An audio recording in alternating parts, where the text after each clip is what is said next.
What's good, everybody? What's popping? Welcome to Bulletproof Giants. Sometimes I forget to introduce these live streams as my podcast. I upload on my Giant stream every week. Every week I upload to that RSS feed. If you subscribe to Bulletproof Giants, you get a new episode every week. It may not be in the title. It may not be in the name of the stream. But if you pick your phone up right now, go on iTunes or Spotify, Google Podcasts, wherever you get your podcast entertainment from. If you type in Fist Vegas Bulletproof Giants, there's been a show there every week for y'all. I don't fail y'all. I don't let y'all down. I don't lead y'all astray. I always hold y'all down. You know what I'm saying? I do, man. And I appreciate that love, 40 Luck. I appreciate that. That's why I'm here. And there go my man Eli. Eli just saved y'all from a mean rant. Yo, Eli Racks, what's good, baby? What it do, Fisk, man? I mean, listen, when you send the link over and I got some time, I got to stop by, man. So what's going on, bro? There's a lot of stuff happening, man. I was about to go hellfire and brimstone until you popped in. I figured, man, especially with your tweets the last few days, man. I was like, man, I got to talk my man off the ledge real quick, man. I got to talk you off and pull you back just a tad bit. And it's all right. It's all right to be at the edge. It's all right. But let me pull you back in just a little bit. I had a whole meltdown after that Bills game. I can't lie. Because you saw that potential. Listen, as much as the fans want Daboll, right? As much as they want him, he's not a lock. Let me make that clear. He's not a lock. He got a lot to. I mean, he got to pass the interview process. Is he the favorite? Might be, but you still got Brian Flores. You still got Patrick Graham, which that's definitely not a show lock. But you still got Brian Flores coming in. That could be a great competition to him. So we just got to let it play out, man. But I just like Daboll personally, for me. Just for me. But go ahead, man. I'm going to let you. It's your show, man. Do your thing, bro. Oh, nah. Say another sentence. I just got my cord stuck in my chair. Yo, listen, man. And listen, on top of that, too, man, I saw your chat going crazy, man. So I was like, oh, man, he's starting late, man. This is crazy. But just to get your cord all wrapped up, man, I'll say this, man. Daboll, the reason why he's so enticing to many Giants fans is because we've seen the development of Josh Allen. Josh Allen is a great quarterback, an elite quarterback. But at the first couple years, he wasn't that guy. They were calling him a bust, right? So the development of him had to be the coaching. So you got to look at Brian Daboll and say, okay, he helped Josh Allen get to this level that we see today. And if you want Daniel Jones to succeed, you got to link him up with a person just like Daboll to kind of develop Daniel Jones a little bit more, because Daniel Jones do have skill sets, right? We all know. So if this is his last year and his last hurrah to kind of get this going, you got to give Daboll in here an offensive mind that can help develop him. And because we had no one else there besides Pat Shermer, which we shipped the hell up out of here. You know what I mean? So, we got to get Daboll in here, that just for the sake of finally getting to know what Daniel Jones is about. I mean, I have my own opinions of him, but I think for the rest of the Giants fans, or at least you that want to see Daniel Jones succeed, got to bring Daboll in here. And that's my conclusion to it, to be honest with you. All right.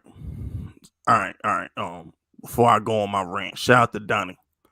Donnie says, shout out to my homie Vaughn, team mom, family vacation tonight at 8. I know you did not just plug nobody else's shit in a super chat. You know what? Fine. Y'all want it. Look, y'all, that's paid advertising right there. I will most definitely read somebody else's promo if they super chatted me. That is paid production. That's a fair deal. That's not bad, man. What the hell is team mom, family vacation? What the hell's that? I have no idea. All right, cool, man. Shout out to that. Donnie's definitely being judged underneath my breath right now. I don't know what that. I don't know. He watched the team mom. I don't know what's up with that.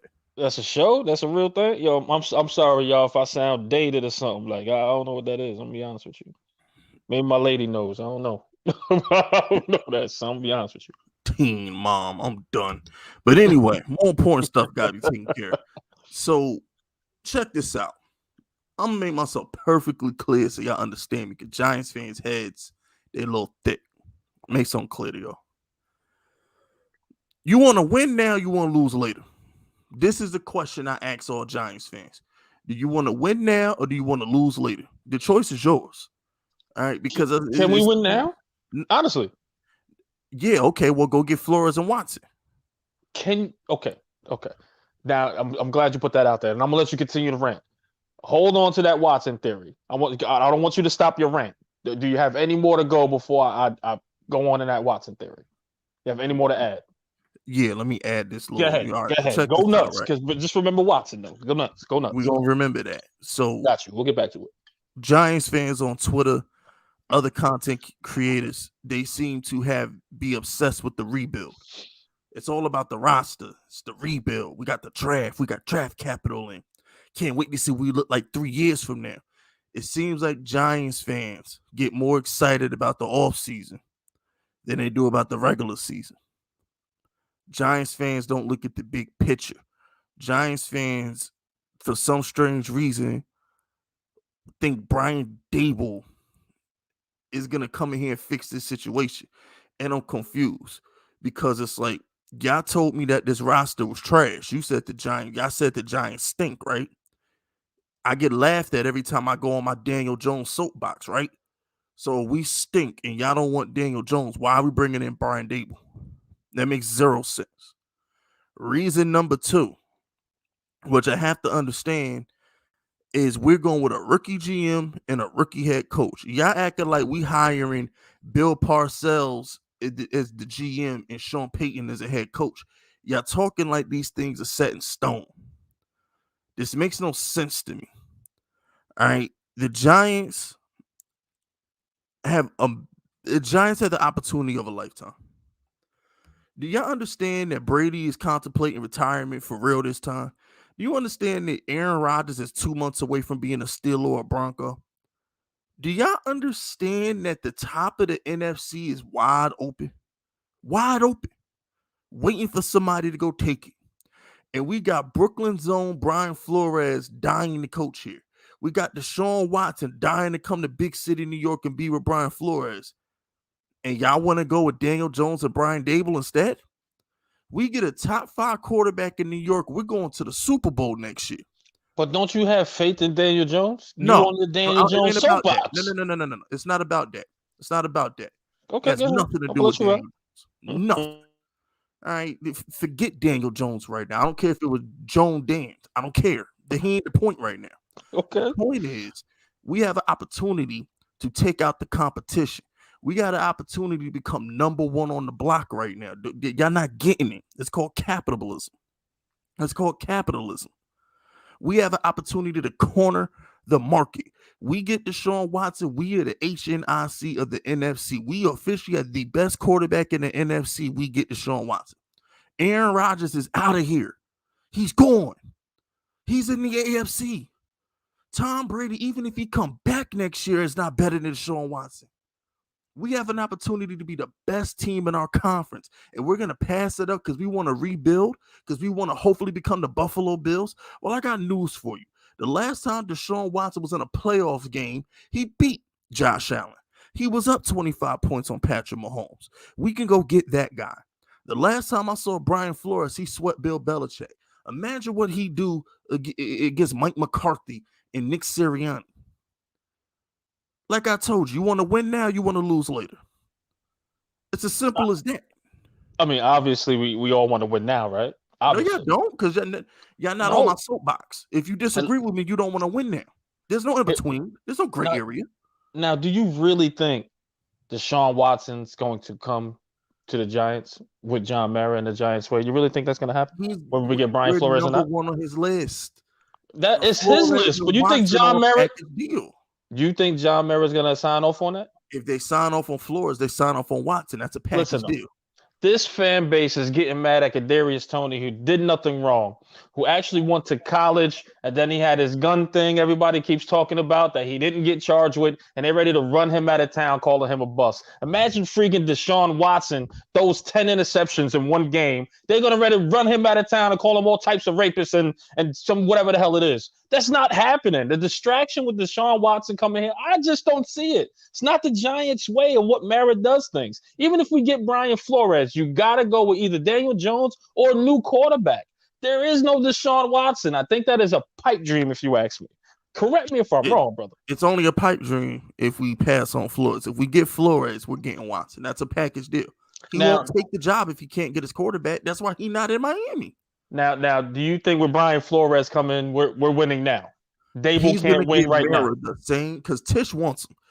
From all reports say Tish is okay with Flores and Watson. That's from all reports. Tish is on the Flores Watson bandwagon.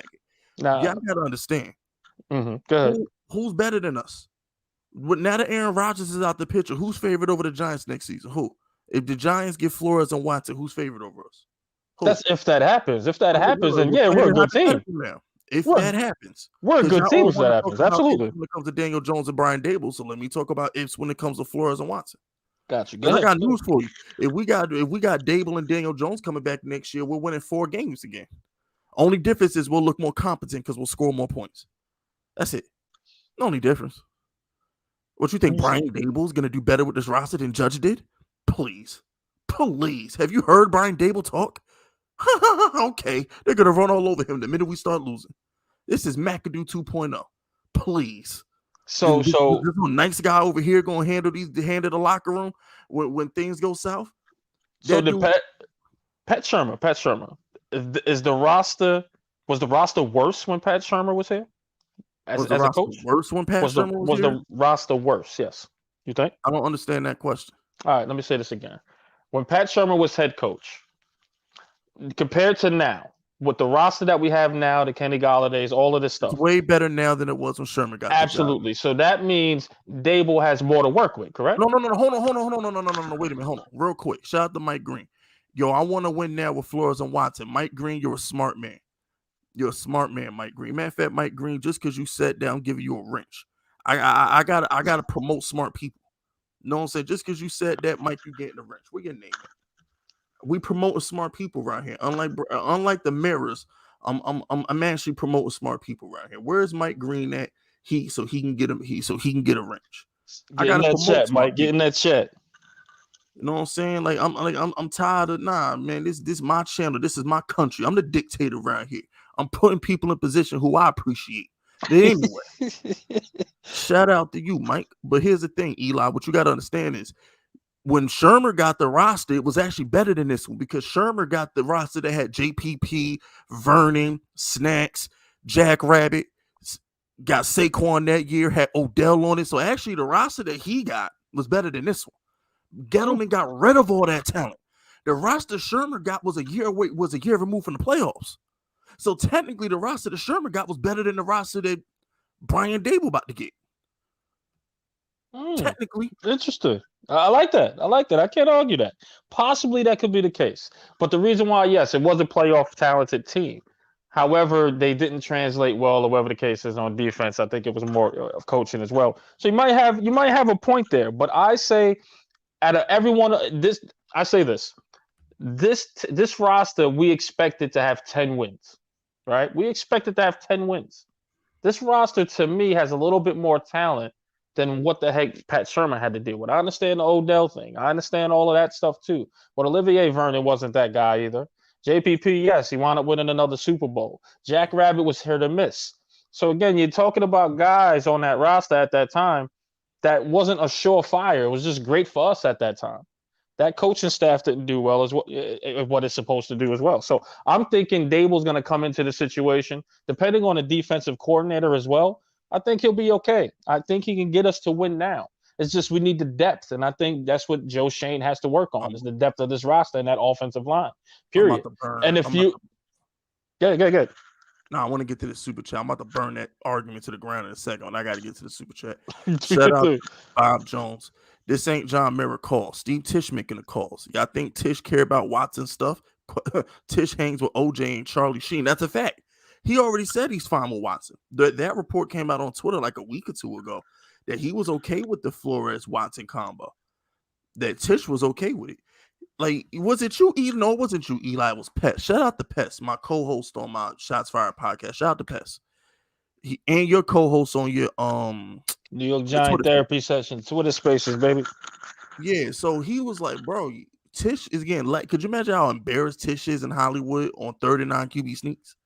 Why you think he been in the building so much lately? Because he's tired of being laughed at in Hollywood. Did you imagine being the owner of the Giants and everybody is laughing at you? The Rams and the 49ers and Chargers is out there balling, and they're like, hey, don't you own one of these teams too? And then he's like, yeah, I own the one in New York. He probably getting laughed at. He ain't trying to have that, bro. Listen, it's a 50-50 venture, right? As far as ownership. One's more of a movie guy, which is Tish. The other guy's football operations. So, yes, he does have a strong say. Don't get it twisted. But at the end of the day, you think John Mara want that headache, bro? I'm sorry. I just don't see it. You know why Mara don't have a choice? Because Mara wanted Joe Judge. He ain't had a choice. Mara, you know what it is? Mara don't have a say this time. Let me tell you why Mara doesn't have a say. Mara doesn't have a say because he's the one who created this mess. Mara's in step away mode right now. Mara's in the corner right now. He in timeout. We had to put a pow on his hand right quick. Pow. Go timeout. That's why Joe Judge ain't here. You think if Tish didn't come to? You think if Tish didn't clip Joe Judge? You think Mara would have did it? You think Mara would have fired Joe Judge? Fuck no. Thank you. Excuse my language. Fuck no. You think Mara would have hired Joe Shane? No. Joe Shane bro. He has no clue, no ties to the Giants.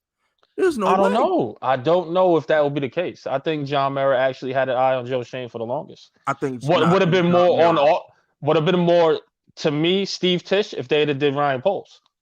That's what I actually think. I personally think that if it wasn't for Steve Tish coming in, making us do all these outside interviews, if it was up to John Mara, he would have promoted Kevin Abrams. Personally, I think Lawrence Times is right about that. I think Lawrence Times is right. If John Mara had his way, he would have just promoted Kevin Abrams. I'm on Lawrence Times' side with that. Good God, that'd have been terrible. It really would have been. But shout out to Pop Jones. Yeah, also, I live in upstate. Brian Daboll is overrated. Bills fans want him fired halfway through the year. Only knock on floors is he didn't want trash to it. Thank you, bro. Listen. I hate to brag about my football acumen, but I got to throw my football weight around right quick. I know the difference between good play calling and good quarterback play. What you see in Buffalo is just amazing play from Josh Allen.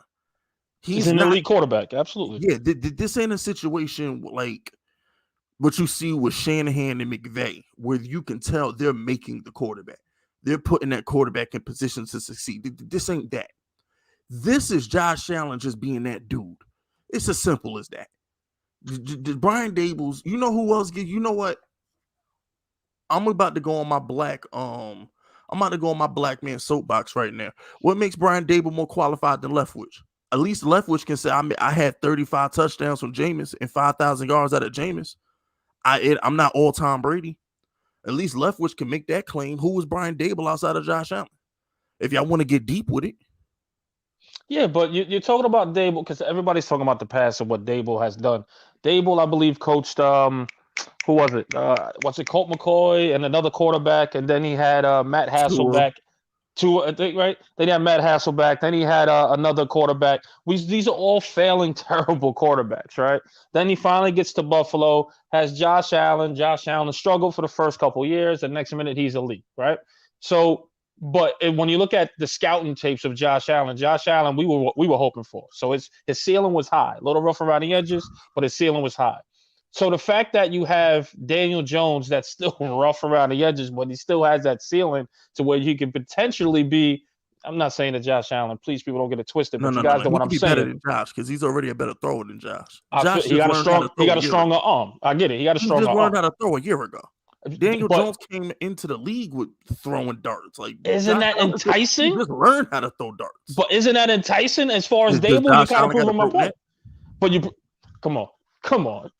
That's the only knock of right now, Daniel Jones. And listen, I'm off the soapbox. I'm off the soapbox of Daniel Jones. Let me make this clear. But if that's the only thing that's knocking Daniel Jones is his neck, then so be it. Yes, he shouldn't be the quarterback. But if he was healthy, you're proving my point. Daboll could be the guy to develop him to see what we have in his final year because we're not going to give him $20 million. We're not. Hold on. See, this is what I hate these arguments. But shout out to Vito. No, shout out to Entertainment. Entertainment says, Fist, that Shermer team was trash. But the Shermer team was a year away from the... What are you talking about? All the Shermer talent with the other teams are put in work. JPP went put in work. Odell putting in work in Cali right now. Vernon had like 9 sacks for Cleveland the first year he got there. Jack Rabbit still shutting stuff down. I mean, like, come on, bro. 2 years removed from the playoff, by the way. 2 years removed. Nah, because we only gave McAdoo 1 to 2 years. He had the rookie year was a playoff, and then he got fired, and Sherman took the team. So it was a year away from the playoffs. Oh, my fault. My bad. You're right. My bad. Shout out to Donnie. Mara has no backbone. Mara will tolerate Watson. Thank you. Yo, bro, yeah, like Tyreek Hill wasn't over there breaking his child's arm and beating his baby mother, and now he getting cheered all over Kansas City. Don't sit here and act like Watson gonna be the devil the rest of his career. That man gonna come to New York, put 30 on the Cowboys, and we're gonna forget about them chicks. So what you gonna give up for Deshaun Watson? What are you willing to give up? You don't have to give up nothing. Give them 2 first, and that's it. They get the 5th round pick, and next year's 1. That's it. You bugging. You're gonna give up 2 first-round picks for Deshaun Watson? Yeah, we have so many holes. Oh my freaking! Shout out to Bob Jones. Also for the head coach interview, Steve Tisch wouldn't let Mara brother in the room. Steve Tisch says, "I'm the captain now. Mara in the dog." That's what I'm saying. And Bob Jones, Steve Tisch wants box office. You think Steve Tisch want to play with Daniel Jones if he ain't got to? He wants box office. Steve Tisch want to win. Steve Tisch is used to looking at Matthew Stafford and Justin Herbert. What? And he has a chance to get Deshaun Watson. It's gonna happen. If 2 first-round picks on Flores, it's gonna happen. 2 of our first-round picks to go to Deshaun Watson. You saying no? Just 1. Next year's first. This year's 5th. Next year's first. We keep the 7th.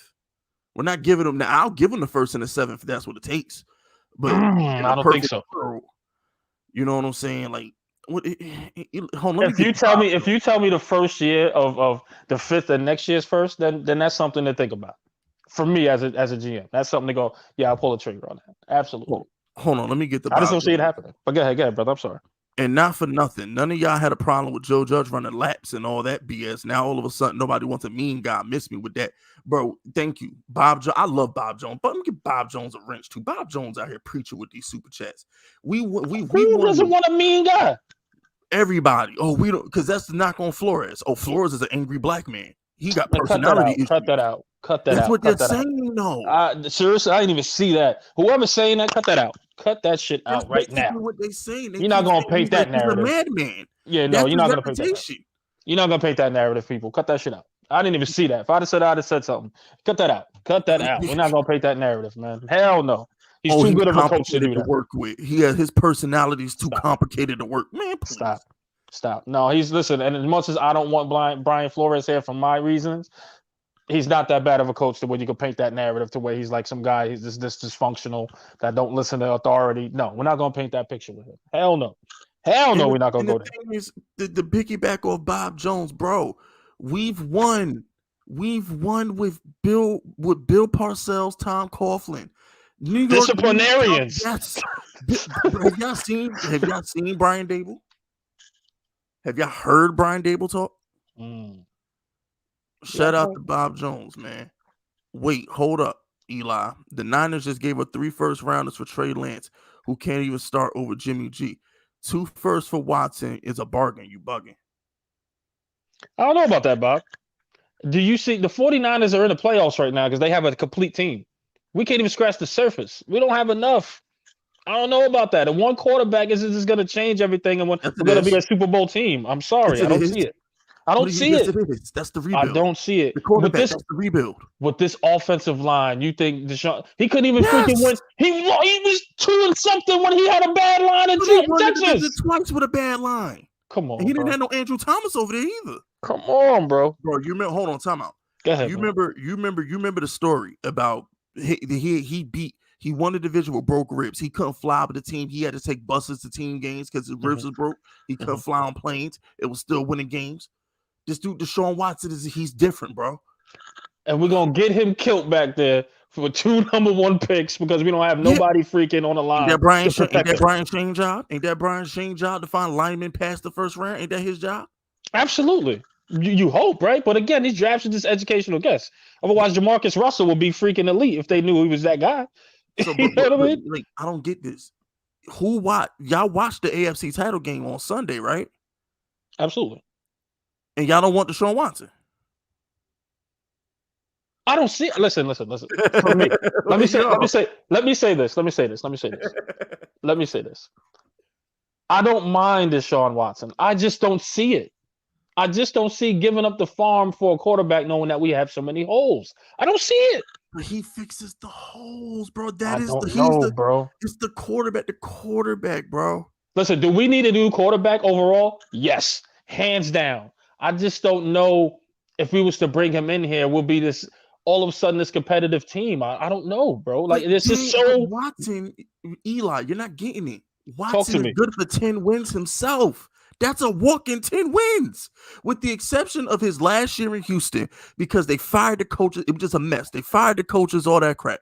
If you take away his last year in Houston, he's a walk-in 10 wins. And back when Andrew Luck was in the division, We can't back discount. when Jacksonville was we had Jalen Ramsey and stuff.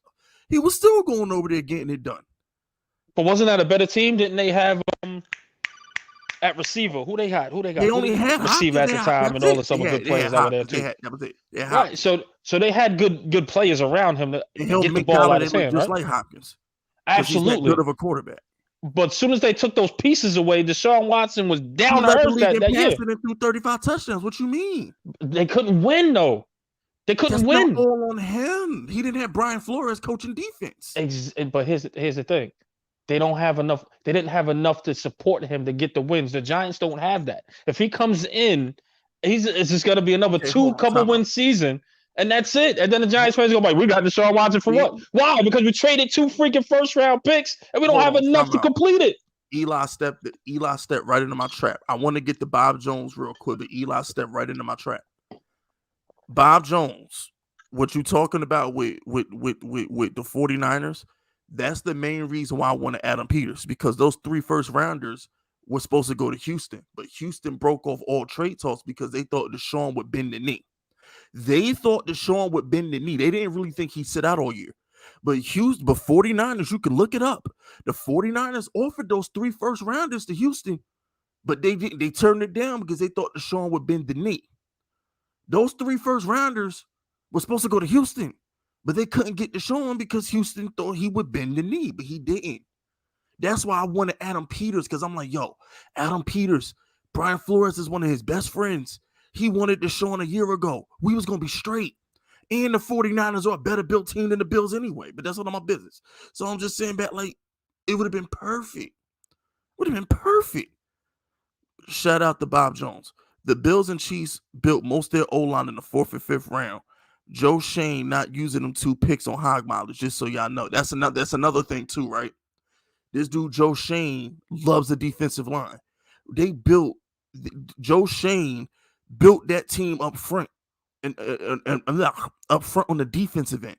If y'all think he's gonna take 2 offensive linemen, y'all smoking. I wouldn't be shocked if that dude took an edge rusher and Kyle Hamilton in the draft. We're not even sure he's gonna take an offensive lineman with the 5th or 7th pick. They didn't build their team through the offensive line. Name the first-round offensive lineman that he drafted in Buffalo. I'll wait. Name them. Name the top offensive lineman that he took in Buffalo. Name them. Y'all automatically assuming that Joe Shane is about to draft an offensive lineman. They went out and got Stephon Diggs. They went out and got weapons for Josh Allen and built a pass rush. They wouldn't think about the offensive line like that. Same thing in Arizona. Like, think about it. Shout out to Isaiah Gordon. Good quarterback play equals wins regardless of defense is fine, if iffy some days, but good O-line obviously needs to be addressed. Also, our 5-star running back. Saquon will be fine if we fix the line. Saquon's issues are directly correlated with the line. If we fix the line, Saquon will be better. I'm not saying Saquon will be like Barry Sanders. Like we thought he was going to be Barry Sanders with quads 4 years ago. I don't think he's going to be that. But he'll definitely be a 1,000-yard rusher if we fix the line. Eli. I think Eli may be having some audio issues, but Deshaun, like, how many? All right. Eli, I don't know if Eli can hear me or not, but Eli keeps talking about the holes on the Giants. I want everybody in the chat to answer this question. All right. I want everybody in the chat. I want you to put a T in the chat if true and an F in the chat if false. I want everybody to be honest with me. When I say the only hole on the Giants is the offensive line, like I'm talking about the only major hole, repeat, major hole. I know we need another edge rusher.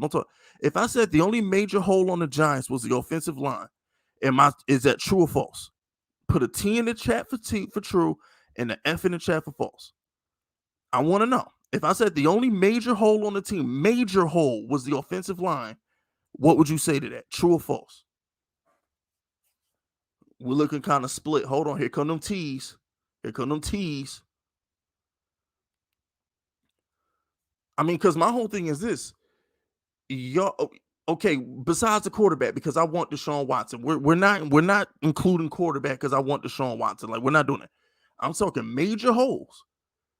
Like, if we had Deshaun Watson right now, right, hypothetically speaking, because a lot of y'all keep saying F because we still have Daniel Jones. Yo, you gave me now, bro? I hear you loud and clear, my G. I don't know what the hell happened there, man. My bad. I missed everything. My bad. My chat is split right now, though. Okay, so basically, Eli, what I said was this. I said, if I said the only major hole on the Giants was offensive line, is that true or false? I said put a T in the chat for true and an F in the chat for false. And it seems like the chat is pretty split. Really? I would say true. Okay, so why do y'all keep saying we have all these holes that need to be filled if the only hole we need to fix is the line? I'm confused. That's the major part. That's like priority number one. Priority number two will be your tight end, quarterback position, safety. So there is holes. Don't get me wrong, but the main one is the offensive line. Okay, but at the end of the day, though, ain't that Joe Shane's job to fix that through the later draft? I mean, like, again, that's an educational guess, right? It's an educational guess to see that if he can do that. It's not a guarantee. It's not a lock that these guys are going to come in and be great. I mean, look at Matt Parrott, right? We was all like, oh, Matt Parrott's going to be this, going to be that, and he's freaking a bust. You know what I mean? So, at this point, he's a bust, you know? So, again, we don't know about these later rounds. We hope to get lucky. You know, but we'll see. Shout out to Mike Green. If Watson and Flores come free agents as well, that's true, too. People will take discounts. And edge rushers, by the way, we need. But go ahead. I'm sorry. We do need edge rushers. Major needs. Y'all are talking about every hole. If I could throw in wide receiver if you want to talk about hole because we're letting go of Shepard. I mean, like I said, major issues. Like not like, oh my goodness, Fisk, we need another backup edge rusher or something. No, I'm saying major holes, like major concerns that we would need a first round pick to take care of. Other than the offensive line, we don't have like a major need that, oh my gosh, we can't get rid of 2 first rounders for a top 5 quarterback. I don't know, my G. I think an edge. Man. I think you got to edge. Just had 8.5 sacks. What if he take a year 2 leap and he got 13 sacks next year? We can't depend on that right now. We're just looking at the film of what we saw this year. Depend on the rookie. So we're going to depend on another rookie. The rookie going to be got somebody that's great out there, why not? That could actually complement and get a little bit of a double team or etc. from Aziz. Why not? Especially now, if they're Eli, both coming off. What did you just tell me about those first random late round lineman picks when I said the same thing? What did you just tell me? What's that phrase you used? Don't try to use my words on me. What are you doing? Hey, you said it, not me. You're right, man. Hey, listen, just educational guess. You're right. Hey, you're right. I got to back out of that one. But you know what's not an educational guess? What's that? Deshaun Watson being the top 5 quarterback on the planet. No, that's not. Deshaun Watson having a playoff win versus Josh Allen and being up 25 on Mahomes. That's not an educational guess. No, because we've seen enough film of what Deshaun Watson could do. He's a top 5 quarterback in the league when he plays, right? Yeah. So why? So you mean to tell me? Okay. So let me ask you a question. If Kansas City said give us picks 5 and 7 for Mahomes, would you do it? Without a doubt. Okay. If Buffalo said give us picks 5 and 7 for Josh Allen, would you do it? Without a doubt. So why you don't want to do it for Watson? That wasn't the argument. That was the argument. No, wait. For me personally, I never said that, hey, oh, you know what? My bad. Let me take that back. For picks 5 and 7, no. So you wouldn't give up the 5th and 7th pick for either of them 2 quarterbacks that we just watched on Sunday? And the reason why I say no. Oh my God. And hear me out. The reason why I say no is because he's going to come with baggage that could distract the team. And right now I'm just playing devil's advocate because you already made a point. What baggage? So now I'm going to play devil's advocate here. The baggage of him having all these allegations against him. No. You said the team. Do you think the team care? Do you think Kenny Galladay and Tony and Saquon, you think they're going to care? I think John Mara cares. Who cares what he cares about? He cared about keeping Joe Judge. Who cares about him? All right. So listen, Ask the chat right now. Well, actually, no, the chat will actually take Deshaun Watson and everything that they have. But the majority of their fans, or some of the fans, some of those we don't want that distraction coming in here. It's not a distraction. Hold on. Shout out to entertainment, man. You saying this team has only got one major hole, but said that Sherman had a better team. Sherman had multiple major holes. No, it's this Sherman. No, because you got to Thank you, understand. entertainment. It's the Sherman team was better because Sherman team was in the playoffs.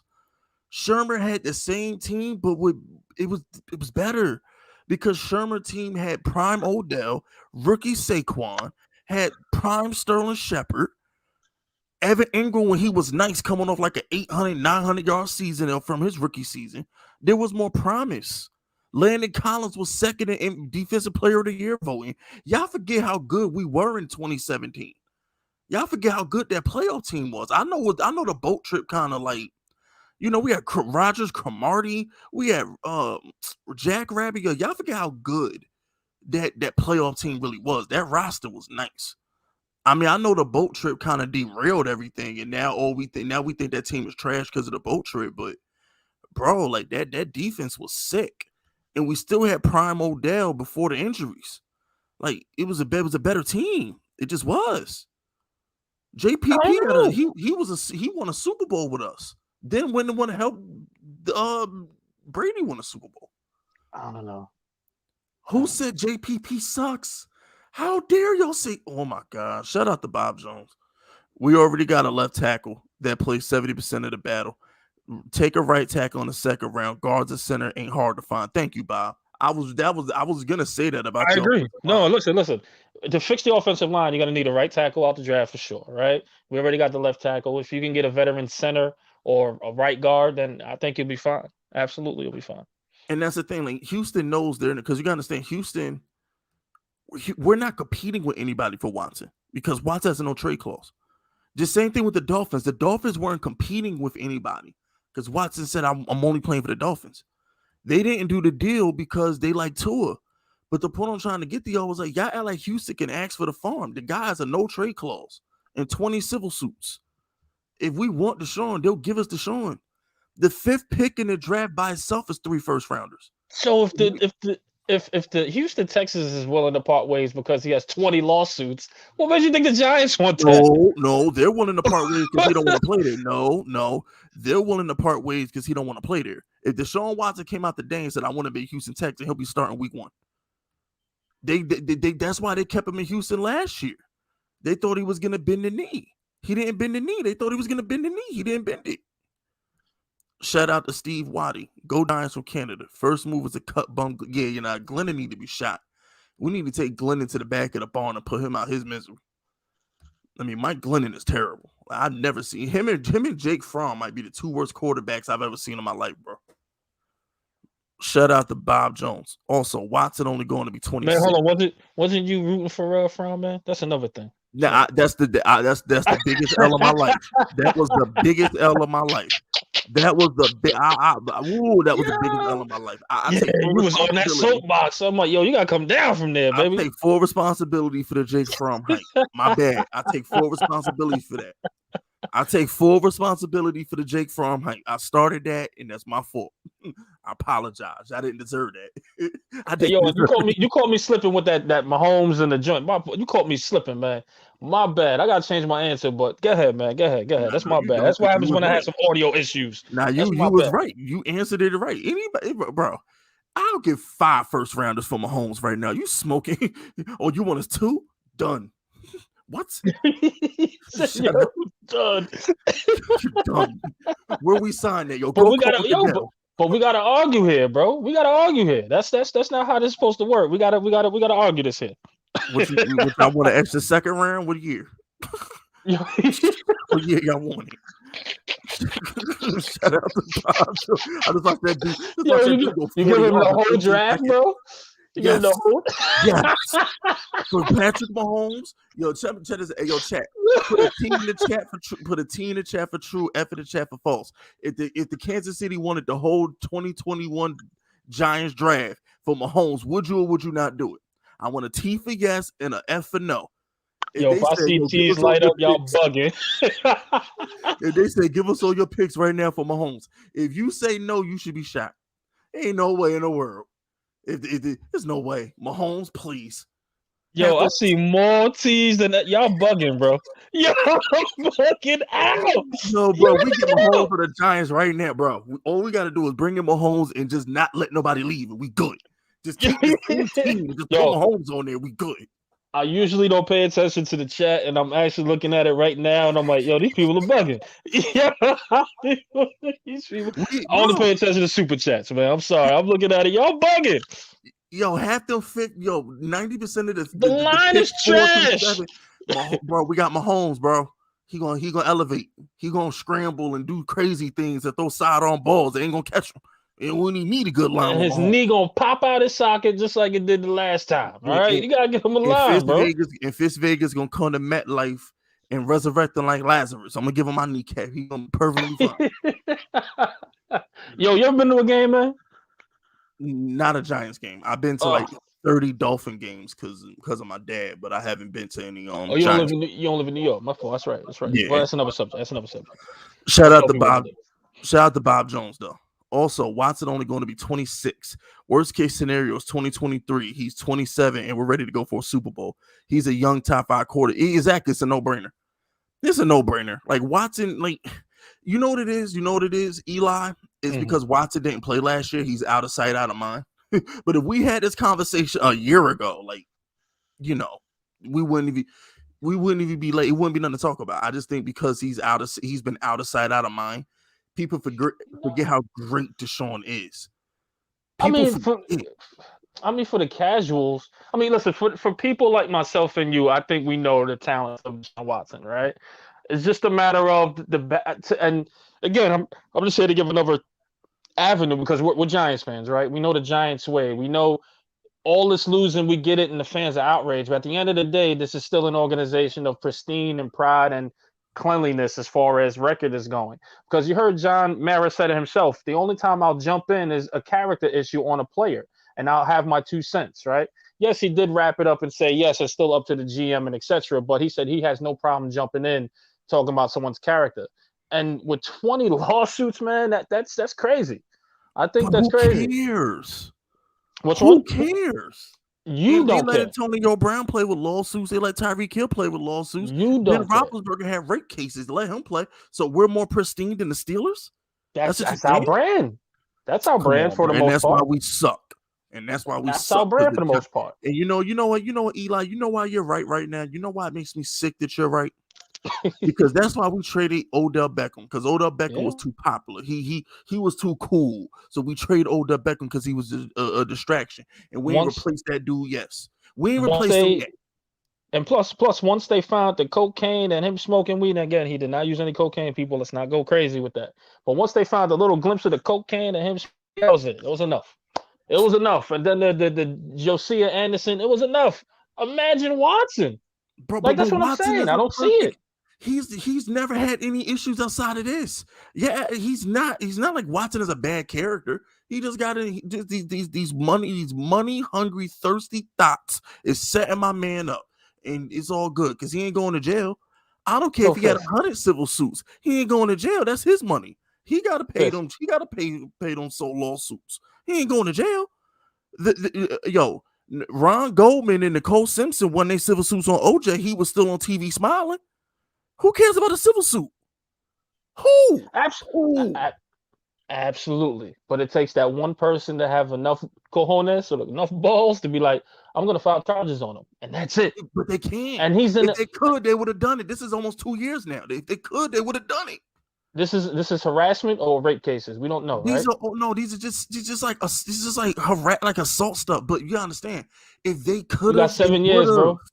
They got rid of Cosby fucking years later, bro. What you mean? Yeah, but that's because they had evidence on Cosby. They ain't got no evidence on Deshaun right there, bro. They went and got R. Kelly a night after his documentary aired. Exactly. I'm just saying, if they want you, they're gonna get you. Bro, if those women could have got Deshaun, they'd have been got Deshaun, bro. You think the federal government wouldn't have wanted that? Federal government love making examples out of black rich men. Yo, he comes to New York. he comes to New York tomorrow and get all the shine and he's winning, he's out of here, bro. He's out of here. I'm telling you, he's out of here. Shout out the money grit. It's definitely cornerback. It's definitely cornerback a major hole, especially if we letting Bradbury. Corner would never be a hole for us because even if we let go of Bradbury, we still paying Adoree $50 million. So we still got 2 shut down outside corners. Bradbury ain't going nowhere anyway. Yeah, Bradbury ain't going nowhere anyway. No. But especially if we bring in Brian Flores. Bradbury really ain't going nowhere. No, he's not going anywhere. Shout out the Bones. Sean Payton is stepping down. Do you want him? I would love Sean Payton. Heartbeat. And he would love Watson too, because he tried to get him a billion times in New Orleans. But don't you want to see what he could do with Daniel Jones? I mean, yeah, that's fine. I mean, I'll settle for that. But if I can go get Watson, I'm gonna go Watson. Yo, I'm trying to get you back on the Daniel Jones soapbox. No. I gotta understand. I'm still on the Daniel Jones bandwagon. First of all, that's my bandwagon. So you can jump on it off. You might be by yourself on it. No, actually, I've been by myself on the Daniel Jones bandwagon. Nah. You got a few. You got people give me hell right now. I started the Daniel Jones bandwagon. You definitely started that bandwagon, bro. No, Sean Payton would be like, yo, I want Watson. And guess what? If Sean Payton with his clout said I want Watson, you think Mary gonna say something? Please. Mary be like, okay, get it done. You really think if we hired Sean Payton and Sean Payton said, yo, let's go. You want to know why though? You want to know why he'll say that? And it's funny you say that, but you want to know why he'll say go get it done? Because I think he'll trust Sean Payton as a veteran head coach to put all his guys in line. Because coming out of New Orleans, and again, correct me if I'm wrong, Fisk, there's not too many players that got in trouble over there, right? Nope. So I think if you say give me it for Daboll, no. For sure, a guy like Sean Payton, yes. Brian Flores, maybe, yeah. I can actually see him controlling Watson and controlling the situation. But Watson's not a bad character guy, though. It's not like Watson is like what we would have never thought bad of Watson if it weren't for the civil suits. It's not like Watson was like a locker room issue. It was some civil suits. He's not Antonio Brown throwing water coolers and getting naked on the sideline. That's Watson ain't doing that. He's not Aaron Rodgers talking about immunizations and retiring every 5 minutes. He's not doing stuff like that. Watson, no, you're right. You know what? Then if you say that, then if you say give me a veteran head coach like a Brian Flores or Sean Payton and Watson for your first and next year's first, then yeah, you got to pull the trigger. I believe that. That's the package. They're not getting two top 10 picks for Watson. Nobody's going to give them that. The package is this year's 5th and next year's 1st. That's the package. It's that's a done deal. They're not turning that down because Deshaun, if he don't want to go somewhere, all right. Let me ask you a question. Check. Put a T. I need another T in the F. If it's true, put T. If it's false, put F. If you were to Houston, Texas, what would you rather have? The 5th pick from the Giants? Just the 5th. We're not going to talk about nothing but the 5th pick. Would you rather have the 5th pick from the Giants or 15-16 from the Eagles? Talk to me, chat. If right now you could only choose one, you can get the 5th overall pick in the draft or you can get 15-16 from Eagles. What would you take? 5, right? Thank you. The Giants are in that's prime very position. valuable. Yeah, that's very valuable. 3 first rounders by itself. Absolutely. Yo, if the Giants want Deshaun, he's there today. If Brandon Shane got and called Nick Cesario in Houston right now and said you can have the 5th pick and some other stuff, it's a done deal. Houston's not turning. That means they would have the 3rd and the 5th pick. You think Houston gonna turn down the 5th pick? Deshaun is ours if we want him. He's ours. Yeah. Yo, let me say this too. Renzel the Great, man. He said, send Deshaun a yacht full of Rican mommies and get Payton in here. Super Bowl, you a fool. Ding, ding, ding. I like how you think. Son. I just want to get to that. That's like I said, I gotta stop. I never look at these things. I don't know why I got this other freaking thing up here. I never do. And there's no disrespect to no one. It's just a distraction for me. To get my point across. We gonna put all them. We gonna dress them all like masseuses too. They're gonna be straight. We're gonna dress them all like masseuses too. Shout out to get to it. So I'm gonna give you something else. I'm gonna ask you something else. The crazy thing is, if we offered all our picks for Patrick Mahomes, the Chiefs would decline. Exactly. We can get the Chiefs 2 years worth of drafts, and they would decline it. Of course. Shout out the damaged goods. If we get Daboll, Mike McAdoo all over again. Yeah, it is. It looks like McAdoo all over again. It's McAdoo all over again. It really is. But at least, but the thing is, I was more comfortable with McAdoo because at least he was working with his quarterback. McAdoo got the job because of Eli Manning and Beckham. At least McAdoo was working with what got him the job. Yep. Josh Allen ain't coming to New York with him. And you know what, McAdoo, he did regret that decision of making it a vocal point of Odell, which I mean, listen, you shouldn't regret that decision. Odell was freaking balling, bro. Like, you're supposed to be the coach, set up your guy to be your one guy to be the best out there and get him all the touches needed. So when he said, I should not game plan just specifically around Odell, I was like, yo, that's wrong, bro. No, you're supposed to get your star receiver the ball, because we all been calling for Kenny Golladay to score one freaking touchdown. Yeah, but the thing is, we didn't have another receiver because Sterling Shepard been overrated his whole career, so we didn't really have another receiver besides Odell. Listen, this pass was probably his best. You're right on that. And still got hurt. And he still got hurt. You absolutely right on that. Still got absolutely right on that. Absolutely. The reason, what makes Odell so great in LA right now is he got Cooper Kupp. This is the first time in his career he got a receiver on the team that's like as good as him. Yeah. Shout out to Damaged Goods. Texans set him up, and Payton told Saints he's out. Yo, bro, if Sean Payton don't get an interview with the Giants, I'm rolling up the MetLife with a nigga stick. I'm not playing. You know about that? I guess that's another conversation. That's funny. So somebody got to answer for this. That's funny. Somebody got to answer for this. Yeah, shout out to my mom. May she rest, man. But she used to have a stick. It was like a police nightstick, though, right? I don't know how she got it, but she called it the nigga be cool stick. Like, she was like, yo, and I was like, why you call it that? I smack a nigga upside the head. That nigga be cool. Yeah. She said, yo. My mom was real, son. Shout out to my mom, man. May she rest. But yeah, man, for real, the nigga be cool stick. Well, yeah, for real. Shout out to Bob Jones. What's happening with the Watson case right now? Is it came out since the massaging therapists or escorts? That's why the FBI is investigating. Yeah, that's right. The FBI is actually investigating the women for extortion. I forgot about that part. The FBI not investigating Watson; they're investigating the women for extortion. So half these girls are actually going to drop out anyway. I forgot about that. The only people. Why didn't you say that before? You didn't know that? A real report? No, I didn't read that. That's real. The FBI was investigating the women for extortion because they believe Deshaun's being extorted. Because here's how the FBI looks at it. And I'm glad Bob Jones brought this up because I didn't really speak on it because I thought everybody knew this. The FBI says, how come 23 women are accusing this man to do something, but we can't get enough evidence to charge him? Somebody lying. Because let that sink in. There's 23 women accusing him of sexual assault, but the FBI don't got enough evidence to charge him in the federal court. The FBI is like, nah, something ain't right. That's how the FBI looks at it. FBI is like, now wait a minute. You mean to tell me all of them is telling the truth, but we can't get a charge to stick on him, but y'all all telling the truth? That's how the FBI look at it. Because the FBI know look into that.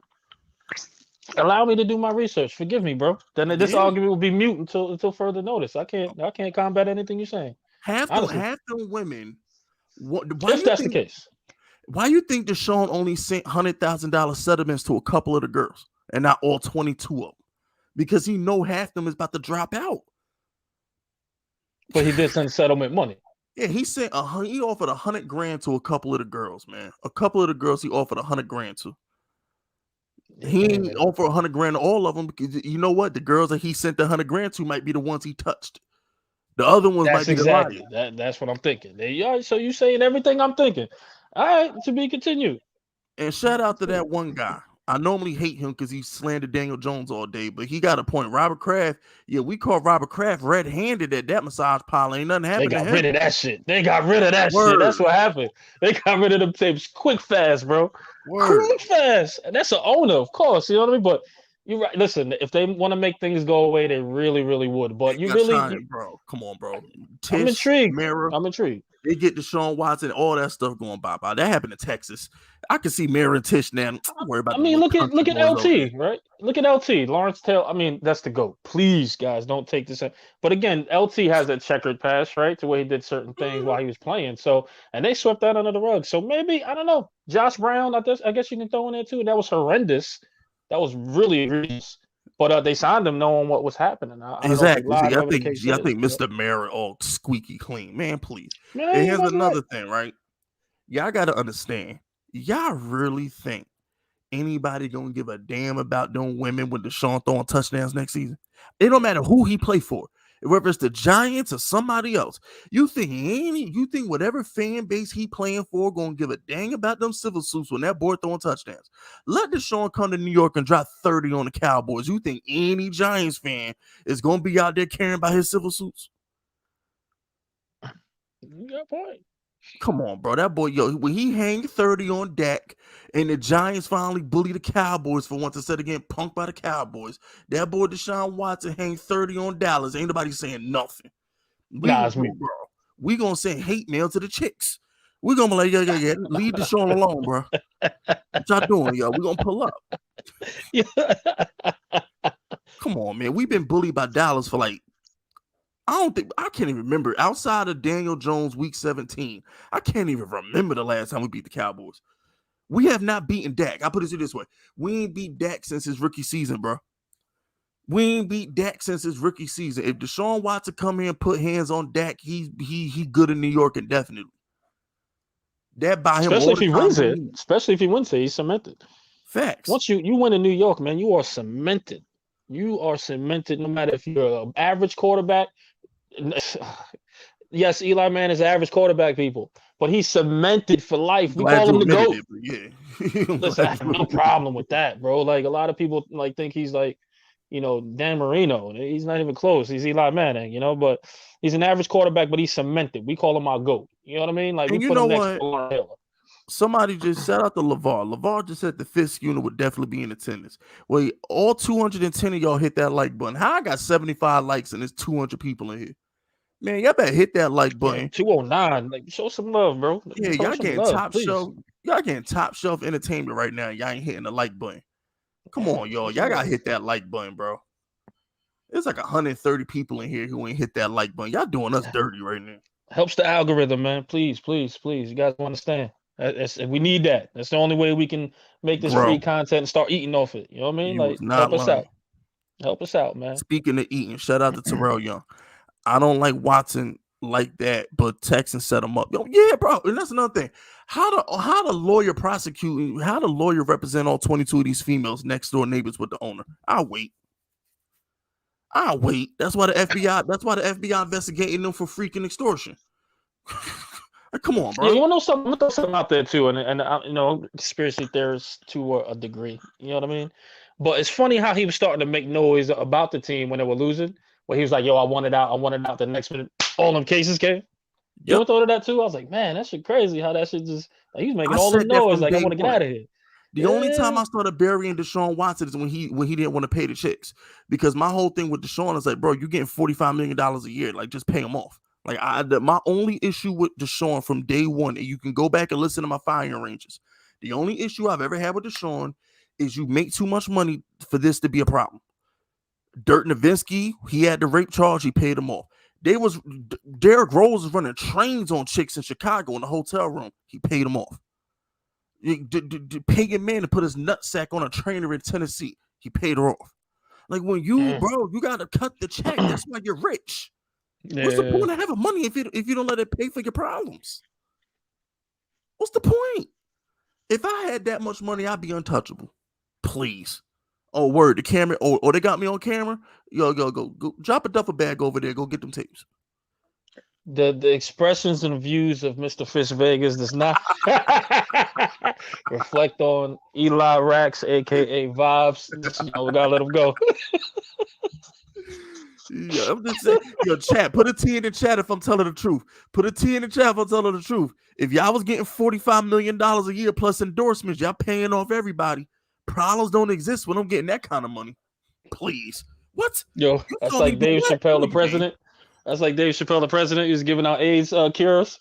Like, yo, he's giving out everything. Nah, I'm good. So, the expressions, the views and expressions don't reflect on Eli Racks vibes. Yeah. I gotta get these endorsement deals, man. I gotta get these sponsorships, I should say. At some point, bro, you have enough money to, like, all problems go away, bro. Like, come on, bro. At some point, you got enough money to the point where it's like, unless I anger somebody richer than me, I'm never going to jail. Period. Period. I'm good. I'm not. Listen, for me, I will not go down that road, man. I don't know. I gotta bad. I got an Al Capone quote for y'all. Oh my goodness. Yeah, I got an Al Capone quote. Like I just can't go down that road, man. Hey, yo, I gotta do good with that money. Eli, check out what Al Capone said. Al Capone, Yeah. y'all know Al Capone the gangster, and this applies directly to Deshaun Watson. Okay, this is what Al Capone said. Al Capone says, "I got nothing against the honest cop on the beat. You just have to have them transfer someplace where they can do you no harm. But don't ever talk to me about the honor of a police captain or judges. If they couldn't be bought, they wouldn't have the job. Ding, ding, ding, ding, ding. When you have money, that's who you pay. Cops, judges. Duh. Why do you think the mafia existed for so long? Why do you think Pablo Escobar ran Colombia? When you have money, you pay people. Why do you think Robert Kraft got caught red-handed at a massage parlor and it disappeared a month later? So plata o plomo, right? Right? That's what he said. Plata o plomo.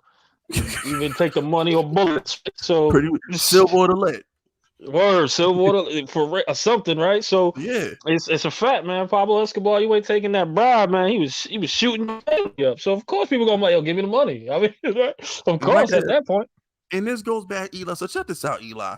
So yesterday night, so here's what I was contemplating, because when I had my Twitter meltdown on Sunday night, over, when I had my Twitter meltdown, what I was trying to explain, it's like, all my favorite dictators, I love evil dictators. I don't support what they did, but I love how they move. Okay, I love evil dictators. And hold on, before you continue, let me just say this: the expressions of views of Fist Vegas does not reflect on what Eli Racks, aka Vibes, think. But go ahead, brother. Let me put that wave out.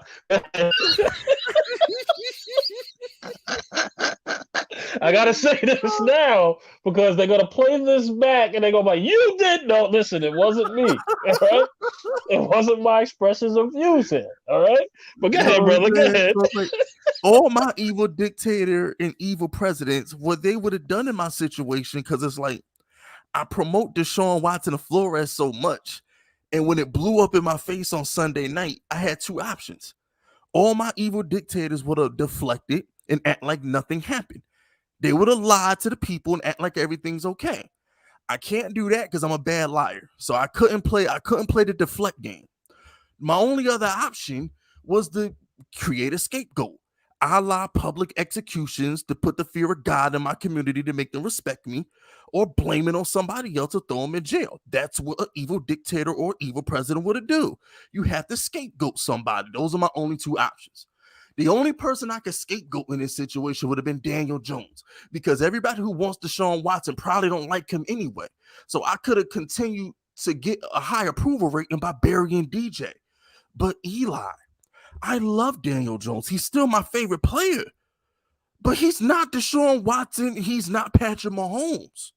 I can love my wife and still dump her for Halle Berry. That don't mean I don't love her. It just means I'm not dumb enough to choose you over Halle Berry. You get what I'm saying here? I feel you. That's your opinion on it. I respect it. I'm just trying to make a point. I still love Daniel Jones. I'm just not dumb enough to pick him over Deshaun Watson right now. I feel you. It's like, and bro, it'd be one thing if we was in the AFC and this is quarterback galore, blah, whatever. But in the NFC, where we about to have the only elite quarterback on the planet in the NFC, we had Deshaun Watson. Please, who's stopping us? The next best quarterback in the NFC, if we get Deshaun, is who? Dak? Maybe Stafford? That's it. Yeah, that's really the only competition. That's really it. Come on, bro. That's really it. This is a no-brainer. It's right there. It's the football gods. Listen, God never said he solved your problems, okay? He just said he'll give you a way to solve them. That's why he parted the Red Sea and didn't drain it. God parted the Red Sea. He didn't drain the water. He parted the Red Sea. He gave you a way to cross. He didn't solve the problem. He didn't carry you. He gave you a way to carry it. So the football gods right now are shining upon the Giants. Who else in that? Oh, no, listen, I'll say who else in the NFC? Nobody. Let me really think. Bro, Jimmy G in the conference championship right now, son. What we talking about? No, Kyler Murray ain't elite. Jimmy G in the conference championship right now. What we talking about? No, Kyler Murray is not elite, but he's a damn good quarterback. Like, come on, bro. A damn good quarterback. Can I get an amen? Yeah, no. Like, no. You might be right on that. This is like, yo, this is the football gods parting the Red Sea for the Giants. All we got to do is take the blessing. He's right there. Hey, listen, you guys need to. This was great sermon by Reverend Fritz Vegas. Please pass the offering. Super chat, please pass the offering. Yeah, and go ahead. Just put offerings when you go to super chat, please. Make sure y'all support him. Just put offerings. Yeah. You know what I'm saying? It's for the, thank you for supporting my mission. You know what I'm saying? We Martin Luther Fisk. There we go. Who said that? Yeah.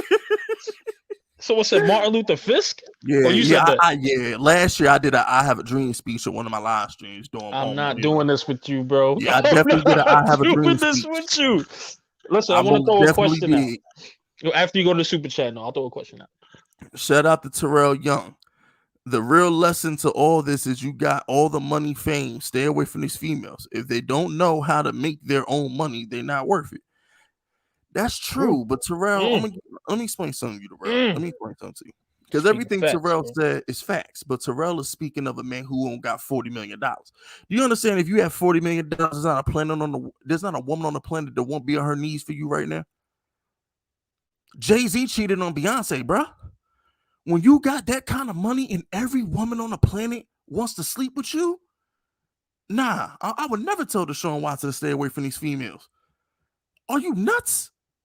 You got to understand, this is not a regular dude making like a couple $1 million a year who got wifey and a couple kids and can't afford a divorce.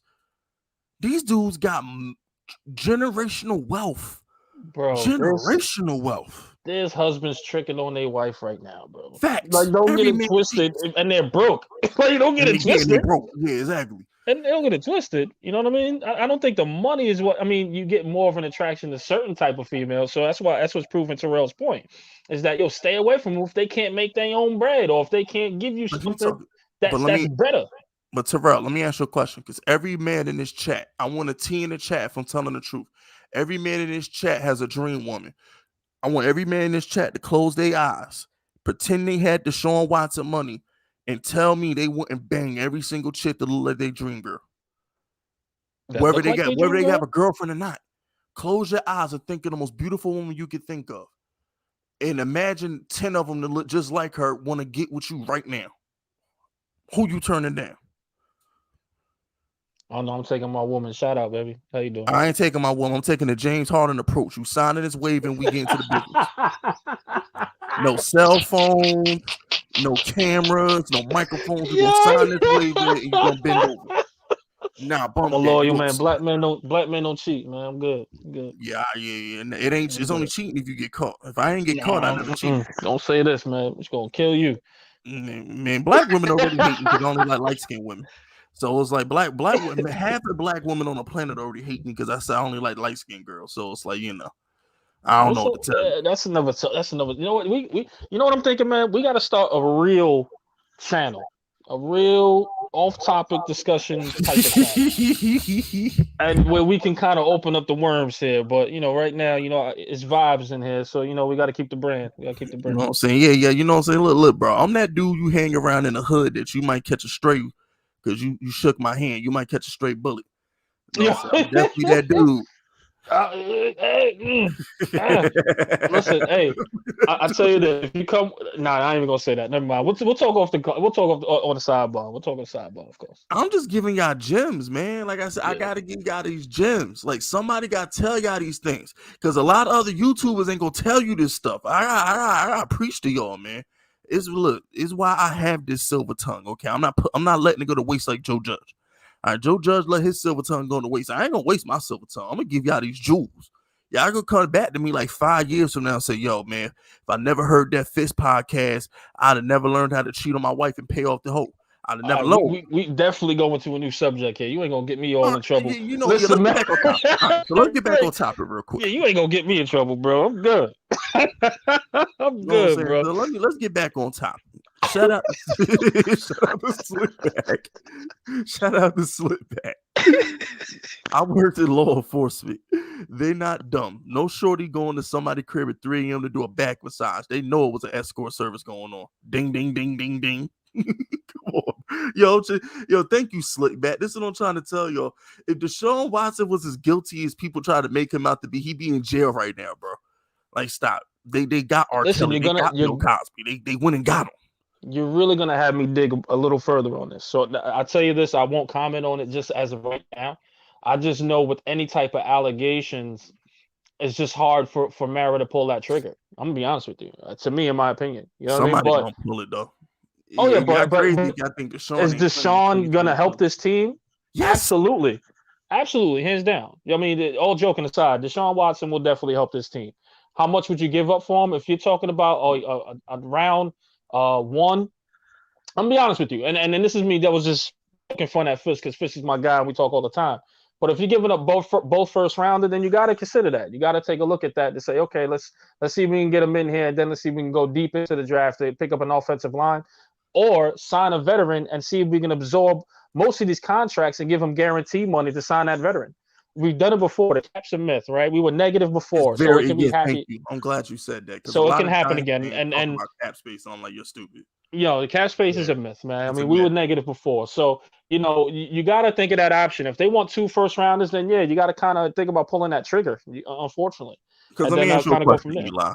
You and me, you got the more high ground, and I don't give a damn. So we perfect for this conversation. Of course. We owners of the Giants right now, right? Mm-hmm. And we having a serious discussion right now, right? Mm-hmm. Let's do a deep dive on this.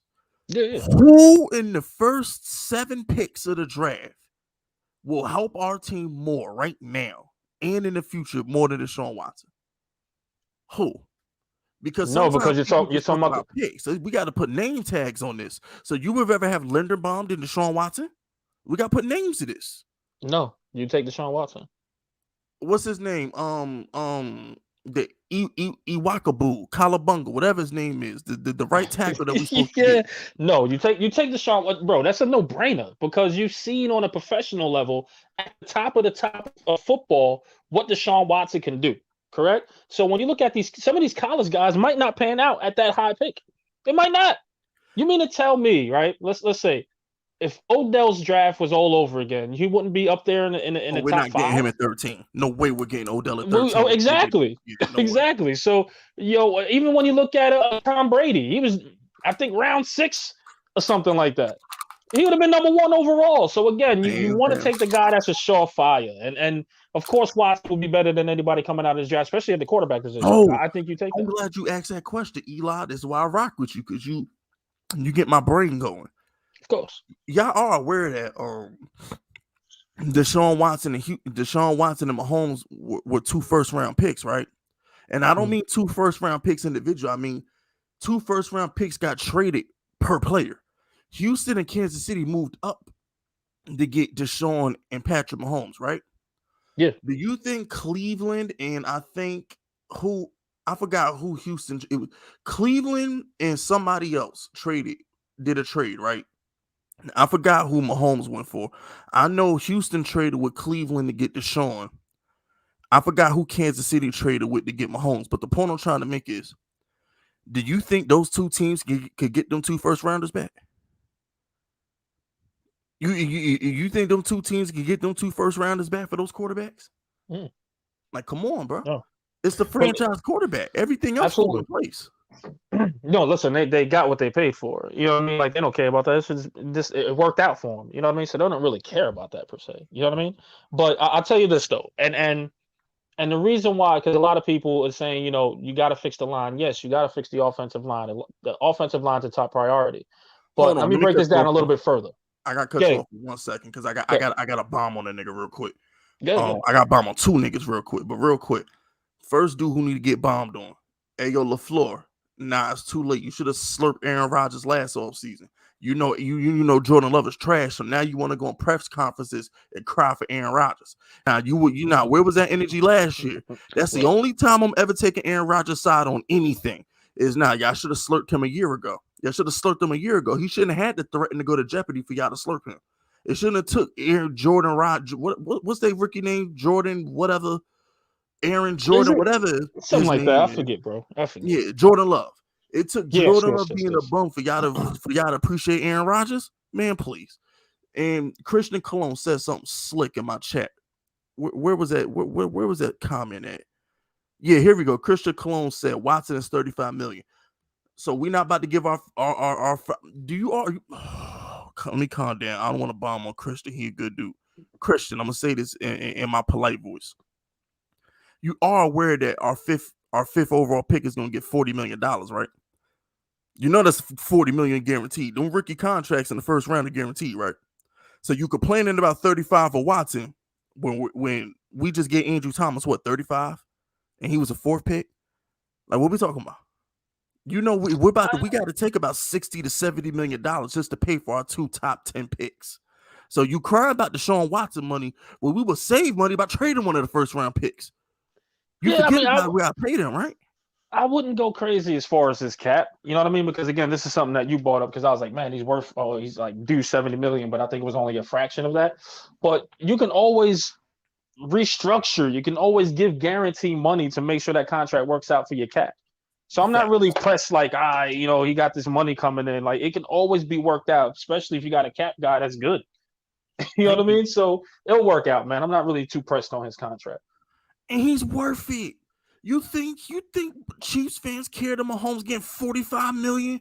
You think Bills fans care that Josh Allen getting $45 million? I mean, Cowboys fans care about the Dak money because he ain't worth it. But, other than Dak, none of these high-priced quarterbacks people care about.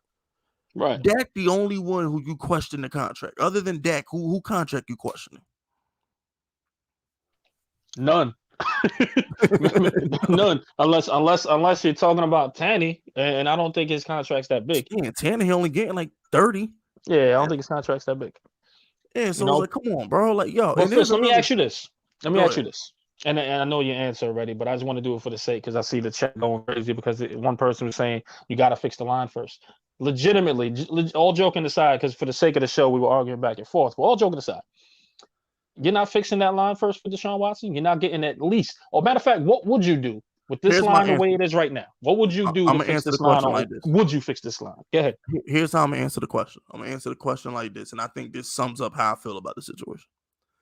Daniel Jones, I love you to death. All right. If I can't tell you the truth, it's because I don't love you. I tell you the truth, Danny, because I love you. I'm just going to be honest with you. If you swap Daniel Jones with Deshaun Watson right now on the same exact roster with the same exact offensive line, we in the playoffs playing this weekend. All honestly, joking aside, I'm not joking. I'm being dead. I don't care what the offense is. You think Kenny Galladay going scoreless with Deshaun the quarterback? No. And listen, let me say that too for the people that was in the chat saying that we need to fix the line. I think the Bengals have the worst line in the league. Thank you. Oh my God, that was my next point. I love you, Eli. I love Eli. I want to bring this up because again, we're talking about an elite quarterback, right? Whether he has issues or not, but we're talking about an elite quarterback. He's gonna make that line look better. So you have to explore that option of getting Deshaun Watson in here because Cincinnati does not have a good offensive line at all. It's just Joe Burrow is freaking elite. Thomas over there. They definitely don't. They definitely need some Andrew Thomases over there, but Joe Burrow's just that elite. He got hit, I think, 9 times. So 9 times. And he's not as mobile as a Woody Watson could do. So you got to explore that option and say, okay, maybe he can make the line better. Don't forget, people are still coming back healthy because we had people that was freaking wrapping fish in a fish market coming in and playing offensive line when they were injured at the time. So you got to explore that option with Deshaun, man. And I know this, for the sake of argument, we're kind of ruining the show, but you're absolutely right in some cases. This is the show. This is a Giants podcast dreaming about a top 5 quarterback. No, because we can't talk about Daniel Jones because his neck is broke. I don't want to have no Daniel Jones conversation so he's cleared to play. How we know Daniel Jones playing next year? Yeah. Answer that question, chat. And listen, I'll tell you this too. When you start looking at Daniel Jones, whether he's going to play or not, let me say the severity of his neck injury, the severity, anyway, of his neck injury, you guys have to put it into perspective, even though the reports aren't coming out. He's not going to be cleared for contact until August, according to one report. That's early preseason.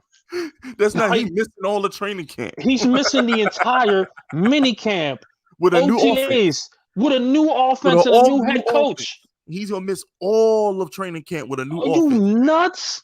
He's not that type of vet. Like, we still have question marks whether he could be the guy. Are you kidding me? Like, he can't miss any time. He can't miss any time. Eli, chat, we got him. Eli on our side now. Eli's on the Watson bandwagon. We got him. He see the light now. Eli see the light. Listen, I try not to bury Daniel Jones. As much as I have been begging for Deshaun, I try not to bring up any negatives of Daniel Jones because he's still my favorite player. But the truth of the matter is, I've been off the boat. Now he's still my favorite player. I still think his neck scares me. That neck scares the heck out of me. It scares me because Payton Manning is my favorite player of all time. And Peyton Manning was supposed to play in 2011, and he had one setback, and that one neck setback turned into 4 surgeries. Mm-hmm. So I'm just a little PTSD from Peyton because Peyton's my favorite player. Peyton is my all-time favorite player. That's why you never hear me call Brady the GOAT, because I love Peyton Manning so much. And it's like, I saw Peyton Manning say, I'm going to play in 2011. I'm going to be ready for training camp. I'm going to be ready for preseason. Mm-hmm. And 4 neck surgeries later, he missed. Like, come on, bro. Like, this next thing is, and then on top of that, it's tricky, man. Why do y'all want to bring in Joe Shane for Daniel Jones? Do you not see how much he runs Josh Allen? Our quarterback got a broke neck. He ain't running like that no more. Nah, definitely not. That take away half his offense. Definitely. And by the way, all you Brian Daboll guys, how many of y'all in the chat play fantasy? Let me ask y'all a question. How good is Devin Singletary and Zach Moss? How good is that run game in Buffalo? They had the worst run game on the planet the past 2 seasons. Yeah. If you take away Josh Allen, they ain't running the ball. Y'all want that in New York? A team that can't run the ball and got to throw 50 times? Or use Daniel Jones as they were doing this season? Giants fans don't want to hear that, though. I hate the Giants fans don't want to hear that, though, but that's the God's honest truth. How bad has Singletary and Zach Moss been the past 2 seasons? How bad have they been? That's our offensive coordinator. That's our future head coach, Brian Daboll, the guy who could not make a run game work for nothing in Buffalo. Thank God Josh Allen can run the ball. Very well. Very well. I mean, come on, bro. Like, yo, we could talk about it. We could really talk about it. Shout out to LA, though. Remember, supporting big fish is supporting small businesses. The reason we hired Joe Shane is because get him and his buddy with Buffalo's GM, Brandon Beane. Same old Giants, keeping it in the family. We still gonna suck hard this shit. I didn't know that. Ooh, I didn't know that. Take that back. I'm sorry, my bad. What was that? Ooh, LA, I didn't know that. Get him and his best friends with Brandon Beane. I didn't know that. Don't say that. Oh, don't tell me that, LA. Yo, you want to know something, man? I didn't know that. I've been looking at certain reports like that, and I was like, man, say it ain't so. I ain't gonna look into it because the source wasn't reliable. But I gotta look into it now. Now I gotta look into that. Oh my gosh, say it ain't so. Yo, imagine though, imagine we're so excited. Listen, I'm gonna be honest with you. I wanted Joe Shane. I thought any one of them could be great, but I'll tell you this: Ryan Poles was creeping up. Ryan Poles, I started being that Ryan Poles guy, man. I ain't gonna lie to you. I really thought Ryan Poles could be that change. And this is why I said earlier, if you really expected that change where Tish was gonna come in and say, yo, I want everything clear, then I think he would have went with Ryan Poles instead of for Joe Shane. This is a Mara thing. And I think Mara's still controlling it because he's the football side while the other one's a producer in Hollywood. You know, so again, Giants fans want that change, but the real dramatic change would have been putting Ryan Poles in there, in my opinion. Shout out to Jay Gordon. That's some bullshit. Shout out to Jay Gordon. Watson played behind a bad offensive line in Houston even before they got Tunzel. Yo, Jay Gordon, my fault. Before you continue, shout out Hefe, man, of the New York Revival, man, my co-owner, the co-creator. What a duo, Hefe, man. I'm looking for that, blue jersey, white jersey, and the other guy too, man. What's going on? I thought it was supposed to drop.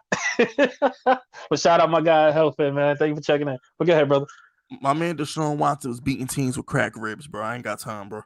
My man Deshaun Watson is the king of playing behind bad offensive lines. Because here's what Daniel Jones can't do. I never like bringing this up because y'all will never let me live it down. But the thing is, I ain't forget about Boogie. I ain't know Boogie was in here.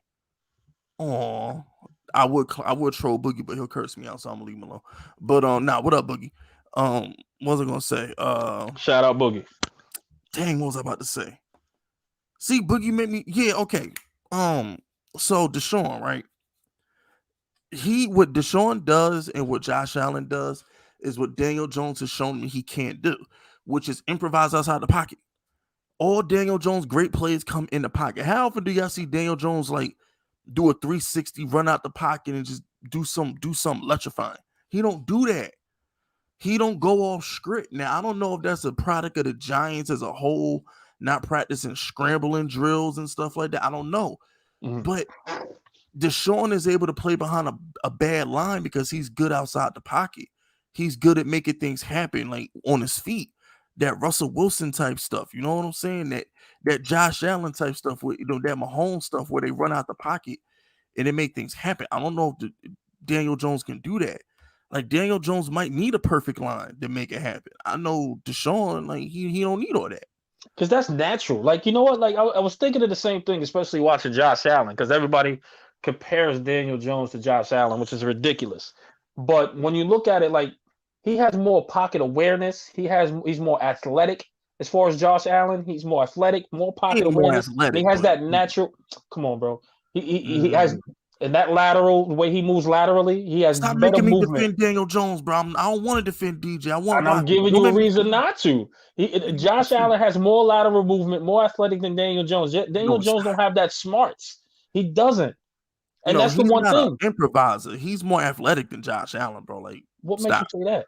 Bro, he was going one-on-one with RJ. He had competitive one-on-ones with RJ Barrett at Duke. Him and RJ Barrett is cool. I heard about stories of Daniel Jones going one-on-one with RJ Barrett because I live in Carolina, like 30 minutes from me. Yo, Daniel Jones is a mean basketball player. Show me footage, man, because I don't see that. I wish I had the footage because I would have. I'm looking at the quarterback position alone, and it's just he runs faster than Josh Allen. He runs faster than a lot of people. Don't get me wrong. He got great straight line speed, just like Josh Allen. He catches one-handed passes better than Josh Allen. Daniel Jones is a whole athlete. There's not a lot of quarterbacks more athletic than Daniel Jones. He's athletic. Definitely he's athletic. But I just think Josh Allen has a little bit more. He's a little more agile. He has a little more agility. He's just, to me, a better athlete than Daniel Jones. If you was to put him, he's a little light on his feet. Like, bro, I'm looking at these things and these new. Me and you got to watch film together. I swear, you break this down and you see a little bit, and you'll get those details that you're missing right now. Me and you got to watch film together, and you'll see, and you'll be like, "Oh shoot, I see your point." But he's just a little bit more agile, more smarter than what Daniel Jones can bring to the table. Does Daniel Jones? Now hold on, Daniel Jones. I lost my throat. We're not gonna let some dude from Wyoming be called smarter than somebody from Duke. We ain't doing that. Relax. When it comes to football, yeah. Is Daniel Jones has a better football IQ than Josh Allen? Yeah. Sorry. Let's relax. Yo, why is my phone going off? Yo, whoever you are, I will smack you. Why is my phone going off? All right, listen, ask the chat because we're undecided. Is Daniel Jones a smarter football player? Does he have a better football IQ? Let me make this right. Does Daniel Jones have a better football IQ than Josh Allen? Listen, true or false? True or false, chat? Help me decide here. Correct me if I'm wrong. Here's the problem, though. Giants fans don't like Daniel Jones, which is why I get mad at them for wanting Brian Daboll. Because y'all don't like Daniel Jones, so why would you want Brian Daboll? Giants fans don't like Daniel Jones. But Giants fans can be honest. Giants fans can be honest too. Don't get it twisted. Like, we're passionate. No, y'all also smart. No, y'all can't. Also honest to a very good degree.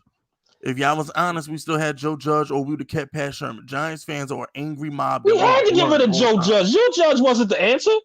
No, but hold on. But here's the thing, though.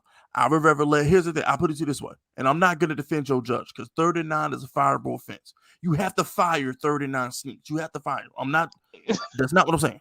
What I'm saying is I would have ever let Joe Judge pick the GM and coordinator than let some random GM pick another head coach. That's all I'm saying. Bro, I don't know. Forgive me. What is the chat saying with the better IQ? Well, they're gonna hate Joe Judge, but the truth of the matter is, all Joe Judge needed was an offense. If you let Joe Judge go get Bill O'Brien or something like that to fix the offense, we lit. I don't know. It's hard. For me, it's hard for me to wrap my head around that. It's hard. It's hard for me. Forgive me. Real quick before I introduce Boogie, shout out to Slipback. Not only that, Joe Shane been scouting quarterbacks since November.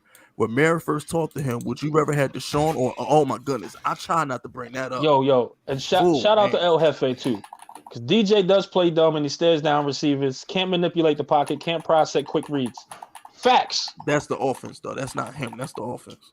Oh, because he didn't have that problem. Oh, good God, season. Fisk. We didn't have that problem his rookie season. We were on the same street. You making a left for no reason. Because Go I straight. still love Daniel Jones. I'm not gonna let y'all slander Daniel Jones. Don't let the love blind you, bro. Just because I want a top 5 quarterback over Daniel Jones don't mean Daniel Jones ain't the truth. All right, we're not gonna slander Daniel Jones. This is still my channel. Okay, Big Fish. There's no. That's a felony offense on these Fisk unit streets. There will be no Daniel Jones slander around these parts, okay? If we're not talking Mahomes and we ain't talking Watson, it's debatable with Josh Allen. We ain't doing it. Oh, boy. No, Daniel Jones is still the anointed one. He still fell from the sky to deliver some franchise from evil. I may have read the prophecy wrong. It may not have been the Giants. It may have been the Texans or the Steelers. But he will deliver somebody from evil. This kid is special. I just need him to be special somewhere else. Let's introduce Boogie here. I'm trying to wrap my head around this. Let's introduce Boogie here, man. Yo, Boogie, what up, bro? What's up, man? You know what I'm saying? Shout out to Don. You don't Don. Don. You Don Corleone, bro. I can't pronounce your last name. We're gonna call you Donnie P. Shout out to my man Don P. All aboard Malik Willis Express. Get your tickets. No, we're not doing that. And that's another thing. If we're gonna take a top quiz, first of all, they done sent scouts to like 4 Malik Willis games in Buffalo. Why are you sending scouts to Malik Willis game in Buffalo when you got Josh Allen? If we draft Malik Willis instead of trading for Deshaun Watson, I'm rooting for another team. This about to be Fist Vegas red. I'm about to go root for the 49ers or something. Play with me if you want to. I'm not gonna lie to you. I saw enough. I have to see a lot. He not the answer. This dude Malik Willis out here having like 40% completion games in college. I ain't got time, bro. Yo, against a non-Power 5 school of that. I'm just really trying to figure out. You really said this guy has better football IQ than freaking Josh Allen. I'm really trying to get that. I'm trying to process that. I did hear that when I was coming in. He can have better. He can have better football IQ. Don't make him a better player. No, he's not better than Josh Allen. He's not better than him. I'm just like he's the only difference. Are you saying Josh Allen is not better than Daniel Jones? That's what you're saying, Boogie? No. Josh Allen is the best quarterback on the planet. What I was saying is this: Daniel Jones can have the best IQ in football. Don't make him better than. That's a fact too. But even though he does it, I'm saying, but just because he's smart or he has great football IQ doesn't mean when you're going to use it. Facts. Look, at the end of the day, the only difference between Josh Allen and Daniel Jones really is a broke neck and an offensive coordinator. That's really the only difference. Because Daniel Jones was a better. If you're just saying, Daniel Jones came into the league better than Josh Allen. Let me see. Daniel Jones came into the league in 2019. In 2019, Daniel Jones is better than year 2 Josh Allen. He just was. Josh Allen couldn't complete a forward pass his first 2 years in the league. Bro. I mean, that's fine. But look at him now. And you're going back to the point of getting Daboll. Don't you want to see what he can do with Daboll? The fact that he was developed into something like what you see now? Hold on. This is why Josh Allen's my favorite quarterback. Well, favorite non-Giant quarterback. Since when? Boogie. You know him, Boogie. He's doing this for the show. Come on, man. I said favorite non-Giant. Since when? Let's go, Boogie. Call him out. Hold on. Time out. Let me just explain something real quick. One of the reasons why I love Josh Allen is because before you say what you gotta say, I talk to you every day. Every day. You don't ever talk about Josh Allen, nothing. Look, all of a sudden, Josh Allen, your favorite quarterback, and not a Giant. Since when? Let's go, Boogie. Let's go. Boogie, I gotta follow you, Boogie. Do I follow you? I gotta follow Boogie on this, man. Hold on. Let's go, Boogie. Wait a minute. No. We be having 4-hour conversations all stream about football. You don't mention Josh Allen nothing outside of the fact you was like Josh Allen was good when he finally got Stephon Diggs.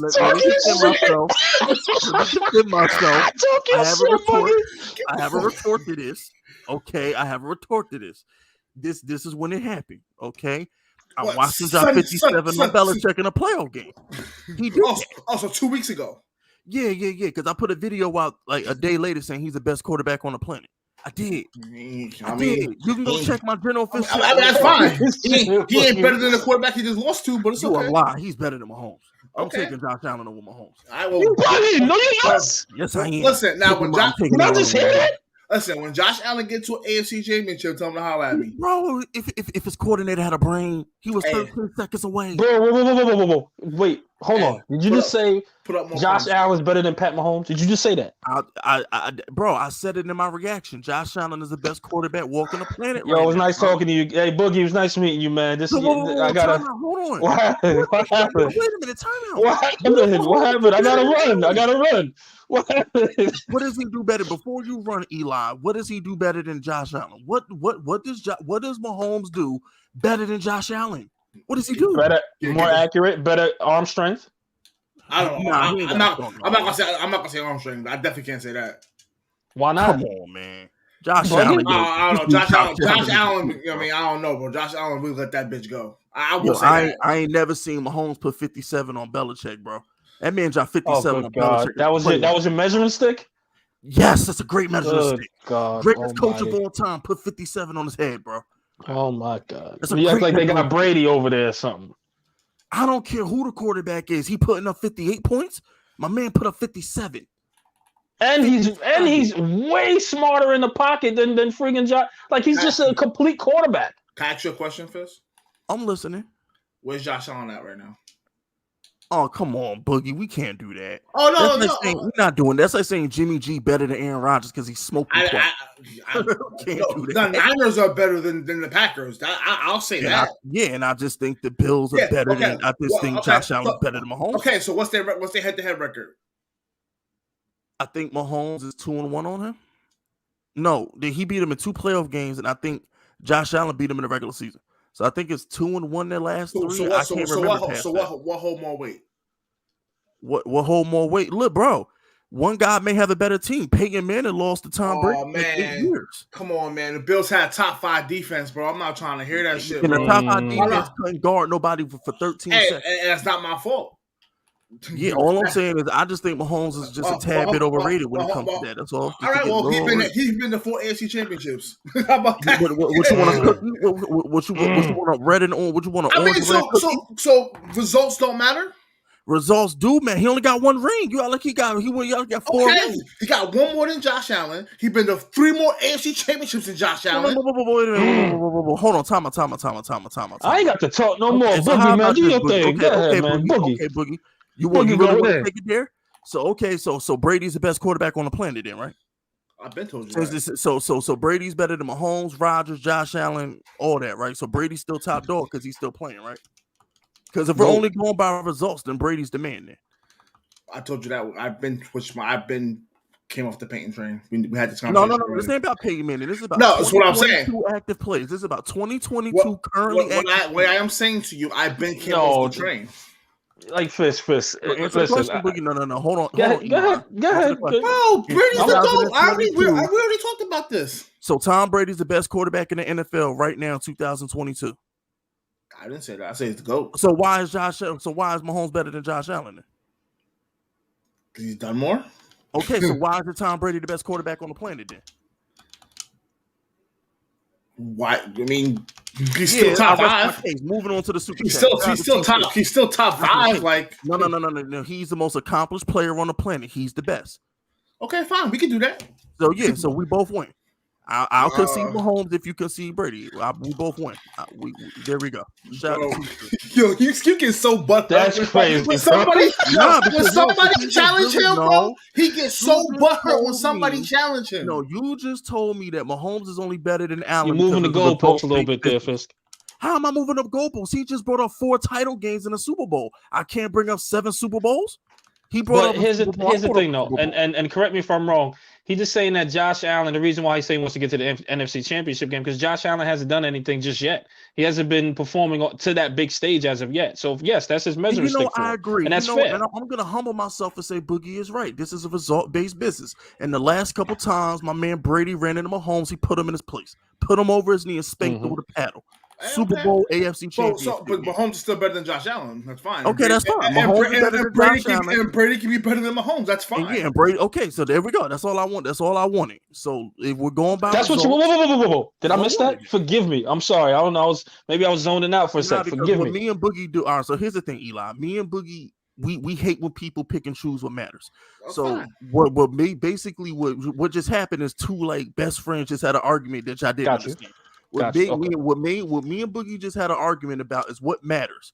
We're not gonna pick and choose when stuff matters. So what I'm saying, what me and Boogie just came to the conclusion of, if results matter when it's Josh Allen versus Mahomes, then results is gonna matter when it's Brady versus Mahomes, Brady versus Rodgers. It's results is what we're measuring quarterbacks by. That was the argument. For those of y'all who didn't get what just happened, me and Boogie just set the barometer for how we're gonna grade quarterbacks. And we just came to the conclusion that Mahomes is better than Allen because of results, and Brady's better than everybody because of results. That's the conclusion he and I just came to. Okay. I can live with that. See? Okay. Had the train. We should have had subtitles for that argument, but yeah. I was like, man, I was like, I'm gonna let y'all rock. I was just trying to listen. I was being entertained. I'm definitely. I don't like because people like to pick and choose when stats matter and when stats don't matter. So we just decided, for the sake of this conversation, and this is any sport, by the way. We could be talking baseball. Like, I mean, I don't talk baseball, but we could be talking any sport. Like, people. We in Fist have had a lot of arguments with a lot of people on the show in the chat. People will be like, well, this person did this, but this person didn't do this. Like, we can't pick and choose when something matters for one player, doesn't matter for another player. Like, if somebody wanted to tell me right now that Jimmy G is better than Aaron Rodgers, I mean, I'd still call him high, but at the same time, like, he's damn near 3-0 versus him in the playoffs and important games. So, you take the stats out the window, he got W's and A-Rod don't. Pretty much. Shout out to T2. I would still rather have Aaron Rodgers, but at the same time, it's like, yo, what planet am I on right now? Forgive me. You want Fist unit number one, and that's no disrespect to y'all. I say that respectfully, of course. Listen, I'd rather have Aaron Rodgers, but at the end of the day, Jimmy G's 2-0 against him in the last 3 years in playoff games. Yeah, this is facts. It's kind of like debating Eli Manning and Aaron Rodgers a decade ago. It's like, but Eli beat him in the playoffs. You got put hands up, bro. Okay, I'll say it right now on record. Eli Manning's a better playoff quarterback than Aaron Rodgers. It's not even close. By a mile, not even close. Yeah. Okay, y'all. Okay. Shout out to T2 though. He says Judas Vegas is wilding right now. Yeah, they're gonna start calling me Judas. Daniel Jones is still my guy, bro. They're gonna start calling me Judas. Daniel Jones is still my boy, bro. Let's not act like Daniel Jones hit my. And by the way, if the day Daniel Jones get traded, whatever team he get traded to, getting videos weekly on my other channel. So there you go. You better hope he perform weekly. Nah, he's the anointed one, bro. He'll perform. He'll live up. I told you he gonna rise like Lazarus when he gets to another team. Shout out to Payton Manning with wheels. Only difference between DJ and Allen is talent. Oh my gosh, bro. It's not the talent. Daniel Jones has the talent. Yeah, but I also get what he's saying. But you can have the talent and still not live up to what you need to be, you know what I'm saying? Or not be, it's how you use your talent, you know? I think people are kind of, what he's trying to say as far as talent is consistency as well. I would say the consistency that Daniel Jones doesn't have enough consistency for him to be successful. I mean, we can also put, I put Daniel Jones in the Alex Smith category. Now, I'm not, what I'm saying is this. Every year he's got a new system. He's got a new coach. He's got when Alex Smith finally got like a stable organization, he started going to the playoffs. They started going, you know what I'm saying? They went to a Super Bowl. You know what I'm saying? Like, no, I'm sorry, no, they lost in the fucking. He was winning 12 games a year, bro, because he went to Kansas City and won 12 games a year. Alex Smith was a proven winner the minute he got a consistent. He couldn't get you over the hump. But he was a proven winner. That's what I'm saying with Mahomes. At least Josh Allen got his out the dirt. This dude Mahomes went to a 12-win team immediately. Like Josh Allen. But that's not. He also sat for a year. Yeah, but that's no fault to Mahomes, man. He just walked. He got drafted into a great situation. Andy, one of the greatest coaches of all time, next to Belichick. And, he's definitely in the top 5. Shout out to Payton. Year 1 Trubisky was better than year 1 Mahomes. I mean, where's he at now? I don't know, bro. No. Year 1, I think Mahomes sat out. So yeah, of course. Well, that makes sense. Yeah, that makes sense. Trubisky. No, Patrick Mahomes was on the bench for a year. Absolutely. He didn't play for a second year. I don't think year. If you talk about first year starting, I mean, sure. But I talk about first year starting. Like, okay, RG3 had a better first year than Andrew Luck. Who was better quarterback? Andrew Luck. I mean, I thought Andrew Luck was better than rookie year, but that ain't none of my business. I'm just saying. Andrew Luck had like 8 fourth quarter comeback wins in his rookie season. We can do the Colin Cowherd measuring stick. You take the person's best year, you take the person's worst year, and get rid of it. Everything in the middle is who the quarterback is. So at worst, Daniel Jones is a winning quarterback. At worst, Daniel Jones will win you football games. At worst, he'll win you football games. If you put talent around him, he can win you a championship. Fair enough. No. I don't think so. Because the last big game, Daniel Jones, the last 2 times Daniel Jones is in big games, he won them. He beat the Eagles. The last game he played, he won. Week 17 versus Dallas. We're only allowed to root for the Eagles because Daniel Jones beat the Cowboys at 1:00. If Daniel Jones goes out there and Kyler Murray's the situation, the Cowboys are the ones rooting for the Eagles at 9:00, not us. Daniel Jones had to win that game in the afternoon. Y'all just act like Daniel Jones didn't beat the Cowboys at 1:00. If Daniel Jones didn't beat the Cowboys at 1:00, it would have been Jerry Jones suing the NFL and the Eagles for tanking on primetime football. Did you know there would have been 10 lawsuits if they did that to the Cowboys? The earth would stop moving if they tanked to get the Cowboys. But you know what though? It's just hard to say that he could be a proven winner at worst because he hasn't won anything. He won a couple good games. Every dog finds a steak dinner in the garbage can, right? As they say. No, but what about the games he should have won? Like the Darius Slayton drop, the Evan Ingram drop. Daniel Jones has never laid an egg on a primetime game. Show me the egg he laid. It ain't his fault that his receivers can't catch. Chad got to help me out on that one, but I'm sure there's something there. Shout out to Payton, though. Mahomes been to 4 straight AFC finals, Super Bowl, and regular season MVP. But Josh Allen is better. Mahomes put up 56 straight points. It was down 27-0 to the Texans. Oh, no, like I said, I already conceded it. You're right. I just want to just know that Tom Brady is the best quarterback on the planet. Stop telling me Aaron Rodgers and Mahomes. Because we've already conceded that accomplishments is what we're judging these dudes by. So I don't want to hear this Aaron Rodgers and Mahomes stuff because people act like Brady ain't the man. And Brady just led everybody in every category. So Brady's the best quarterback on the planet. I keep that saying. Yo, get to the real important chat right now about Payton with wheels. He made a good point, but I'll wait till you get there. I'm sorry. Shout out to Slipback.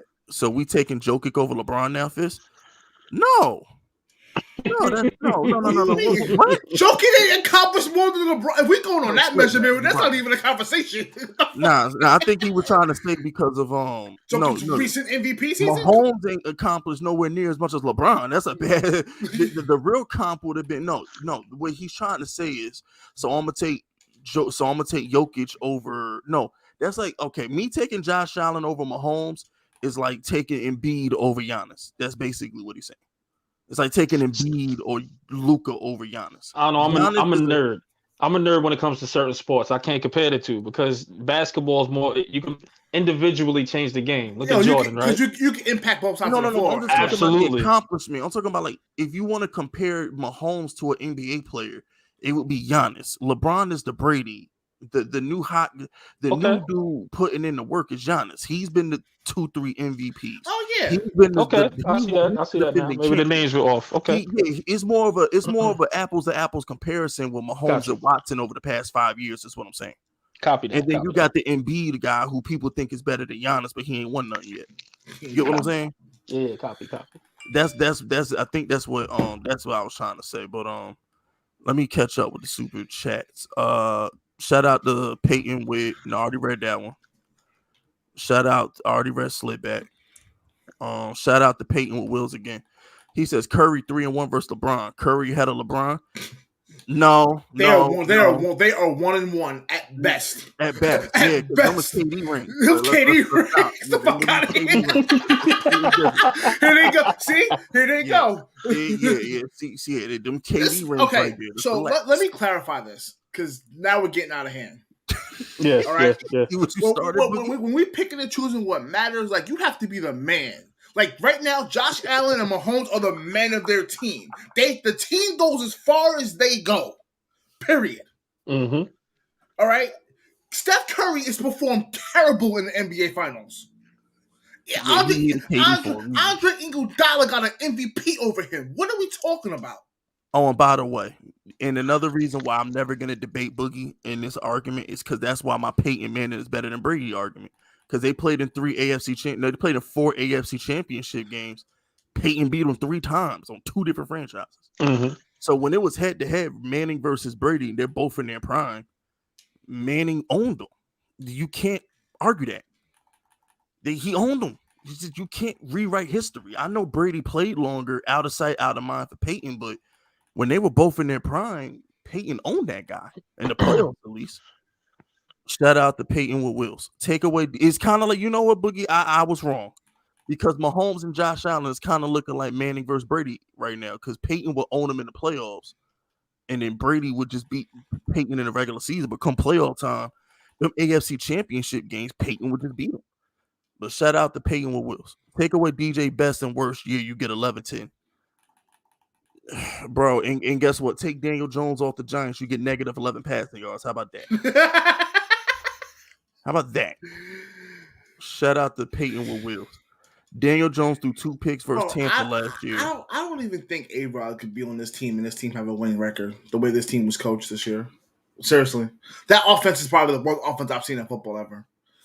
Nah, you need an Aaron Rodgers or you need somebody who can just run out the pocket and play all script to make this offense look competent. You really do. It don't matter. The receivers can't catch. That too, yeah. See, you making my Daniel Jones case again. But here's it's like I said, I'm fine with Daniel Jones. I'm not gonna lose any sleep if we keep Daniel Jones. It's just like you can't have Deshaun Watson sitting there. Like I personally think Daniel Jones will eventually get right once he gets be stabilized. But if you're telling me right now, today, who would I rather have? Oh yeah, I'll take Deshaun Watson. It might be a different competition 4 years from now, but I'm not willing to wait 4 years for somebody to be good. I don't think that's the Vita Vea pick. I personally don't care if we had. Well, we could have drafted Josh Allen, and he was trash for 4 years. I'd have been like, yo, like Deshaun Watson, like, what are we doing? Like, well, hold on, time out, because I want to actually combat Boogie with something real quick. What about Vita Vea? What happened with Vita Vea? Bro, that Vita Vea the play call itself is what got that dude Jason Garrett fired. He got fired after the Tampa game. He shouldn't have been throwing that stupid crossbody running back screen anyway. We wouldn't even call that playing Madden. It's in every trick wide receiver set. Cross wide receiver screen. We never call it because it's stupid. Who calls cross wide receiver, cross running back screen? That should get picked. That's why. Yeah, who calls them? Like Payton Manning with wheels in the super chat is talking about he threw a pick to Vita Vea. Like, stop. People act like he went and like lurked it and like ran down the field. It was on a fucking screen. Bro, I watched Warren Sapp. I watched Albert. I watched Vince Wilfork catch picks. What are you talking about, bro? Like, yeah, man. Like, y'all gotta chill. Eli, is this the super chat you was talking about with the Daniel Jones slam? Nah, I'm talking about the one that was 11-10. Yeah, and guess what? In that 11-10 season, Evan Ingram dropped the ball that would have put us in the playoffs. Daniel Jones also. But let me ask you a question, right? Since we're on the topic, right, and we're here, right? Like, for real, does wins matter more or do stats matter more? Right now, right? I'm just saying, right now, if the Niners go ahead and beat the Rams and then beat whatever team they play in the Super Bowl, right? Are we ever going to care that how bad are the Niners fans or anybody on media going to be like, well, Jimmy played like shit? But if he made 1 or 2 great throws that mattered in all those games that won games, they're going to say he got it done. I'm going to keep it 100 with you, bro. Don't nobody slander Trent Dilfer. And I don't even know who was quarterback in the 0-2 Bucks. Who was quarterback of the 0-2 Bucks? Who the fuck was it? Brad Johnson? Brad, yeah. Rick Gannon? I don't know who it was. He wasn't good. He wasn't good. He wasn't good. He wasn't good. I'm just saying, nobody said. But every time we talk about Trent Dilfer, everybody that talks about him said he did what he's supposed to do. He knew we had a super defense. He knew we had a great running game. He made the 1 or 2 throws that mattered, and we won games. That's really how they judge court. Stats matter at the end of your career, right? Because as much as people will say, well, Eli was a 500 quarterback, right? He's still like top 10 on like all the stats. Oh my goodness! If you took away Eli Manning win-loss record, he's like one of the greatest quarterbacks that ever lived. That's what I'm saying. Oh man, you take away that win-loss record, please. And then you got A-Rod, with all these 13-win seasons. He ain't done shit with them. Basically. So who would you rather have? Would you rather have the quarterback like Big Ben or Eli that gets to the playoffs and figures shit? No, when we talk about prime Ben, we're not talking about this last 2.5 years of Ben. We're talking about when Ben was actually like a quarterback, not a half a quarterback. Yeah, Payton Manning game managed the Super Bowl. Like, A-Rod can't even get to a Super Bowl, let alone game manage one. Yo, Eli, what you got to say, baby? You've been quiet. I think he might have cut out. Shout out to Payton, though. Payton Manning says, yeah, this is a waste of time. Fitz, D-Rod, Daniel Jones. And anytime anyone push back, Boogie come in tag team. Chat, if I'm telling the truth, drop a T. Nah, because y'all want me to slander Daniel Jones. When did I tag team and help you defend Daniel Jones? I'm not gonna slander Daniel Jones. Like, I want Deshaun Watson because he's better, but that doesn't mean Daniel Jones is trash. Hold on, time out. But didn't I just go at you for fucking? That was about Josh Allen. That wasn't about Daniel Jones. But I didn't come in and say Daniel Jones is the fucking savior. Did I ever say that? Yo, Eli, what up, baby? Yo, y'all hear me now? Yo, I was busy talking like, yo, what the fuck? Nigga, let me talk. No, I'm kidding, man. Yo, yeah, man, this thing's been glitching on me. Forgive me, man. It's still glitching now as we speak. But damn, I'm trying to go back because I was trying to make a point. Shit. Yo, who's the Baltimore Ravens QB in the 2000 Super Bowl when they first won? That was Trent Dilfer. All right, cool. So yeah, nobody's talking about how he's elite.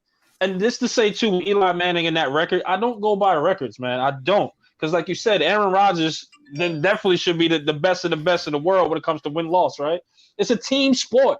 It's not an individual sport. It's not like Michael Jordan. It's not like LeBron that can impact the game on both sides of the court.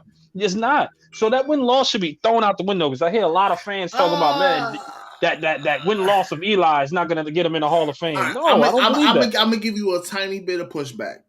Go ahead. Quarterbacks can kind of impact because I watched Brady go on like 9-minute drives. I watched Payton go on I watched them go on like Payton Manning go on a 9-minute drive. Give that defense 25 minutes. Give that defense 25 minutes to rest. You know what I'm saying?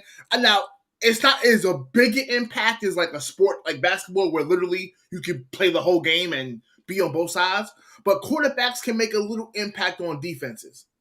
Right now, let's say for an example, what the quarterback's doing that thing, or whatever the case is, the defense still got to go out there and make that stop, right? It's not like the defense needs to lay down or whatever the case is. The defense still got to make the stop. Yeah. So that's what I'm saying. Like, it's more of a team effort because if the defense don't play, how's it the quarterback's fault sitting on the bench? Because I say that about the Giants defense because we had so many 3-and-outs.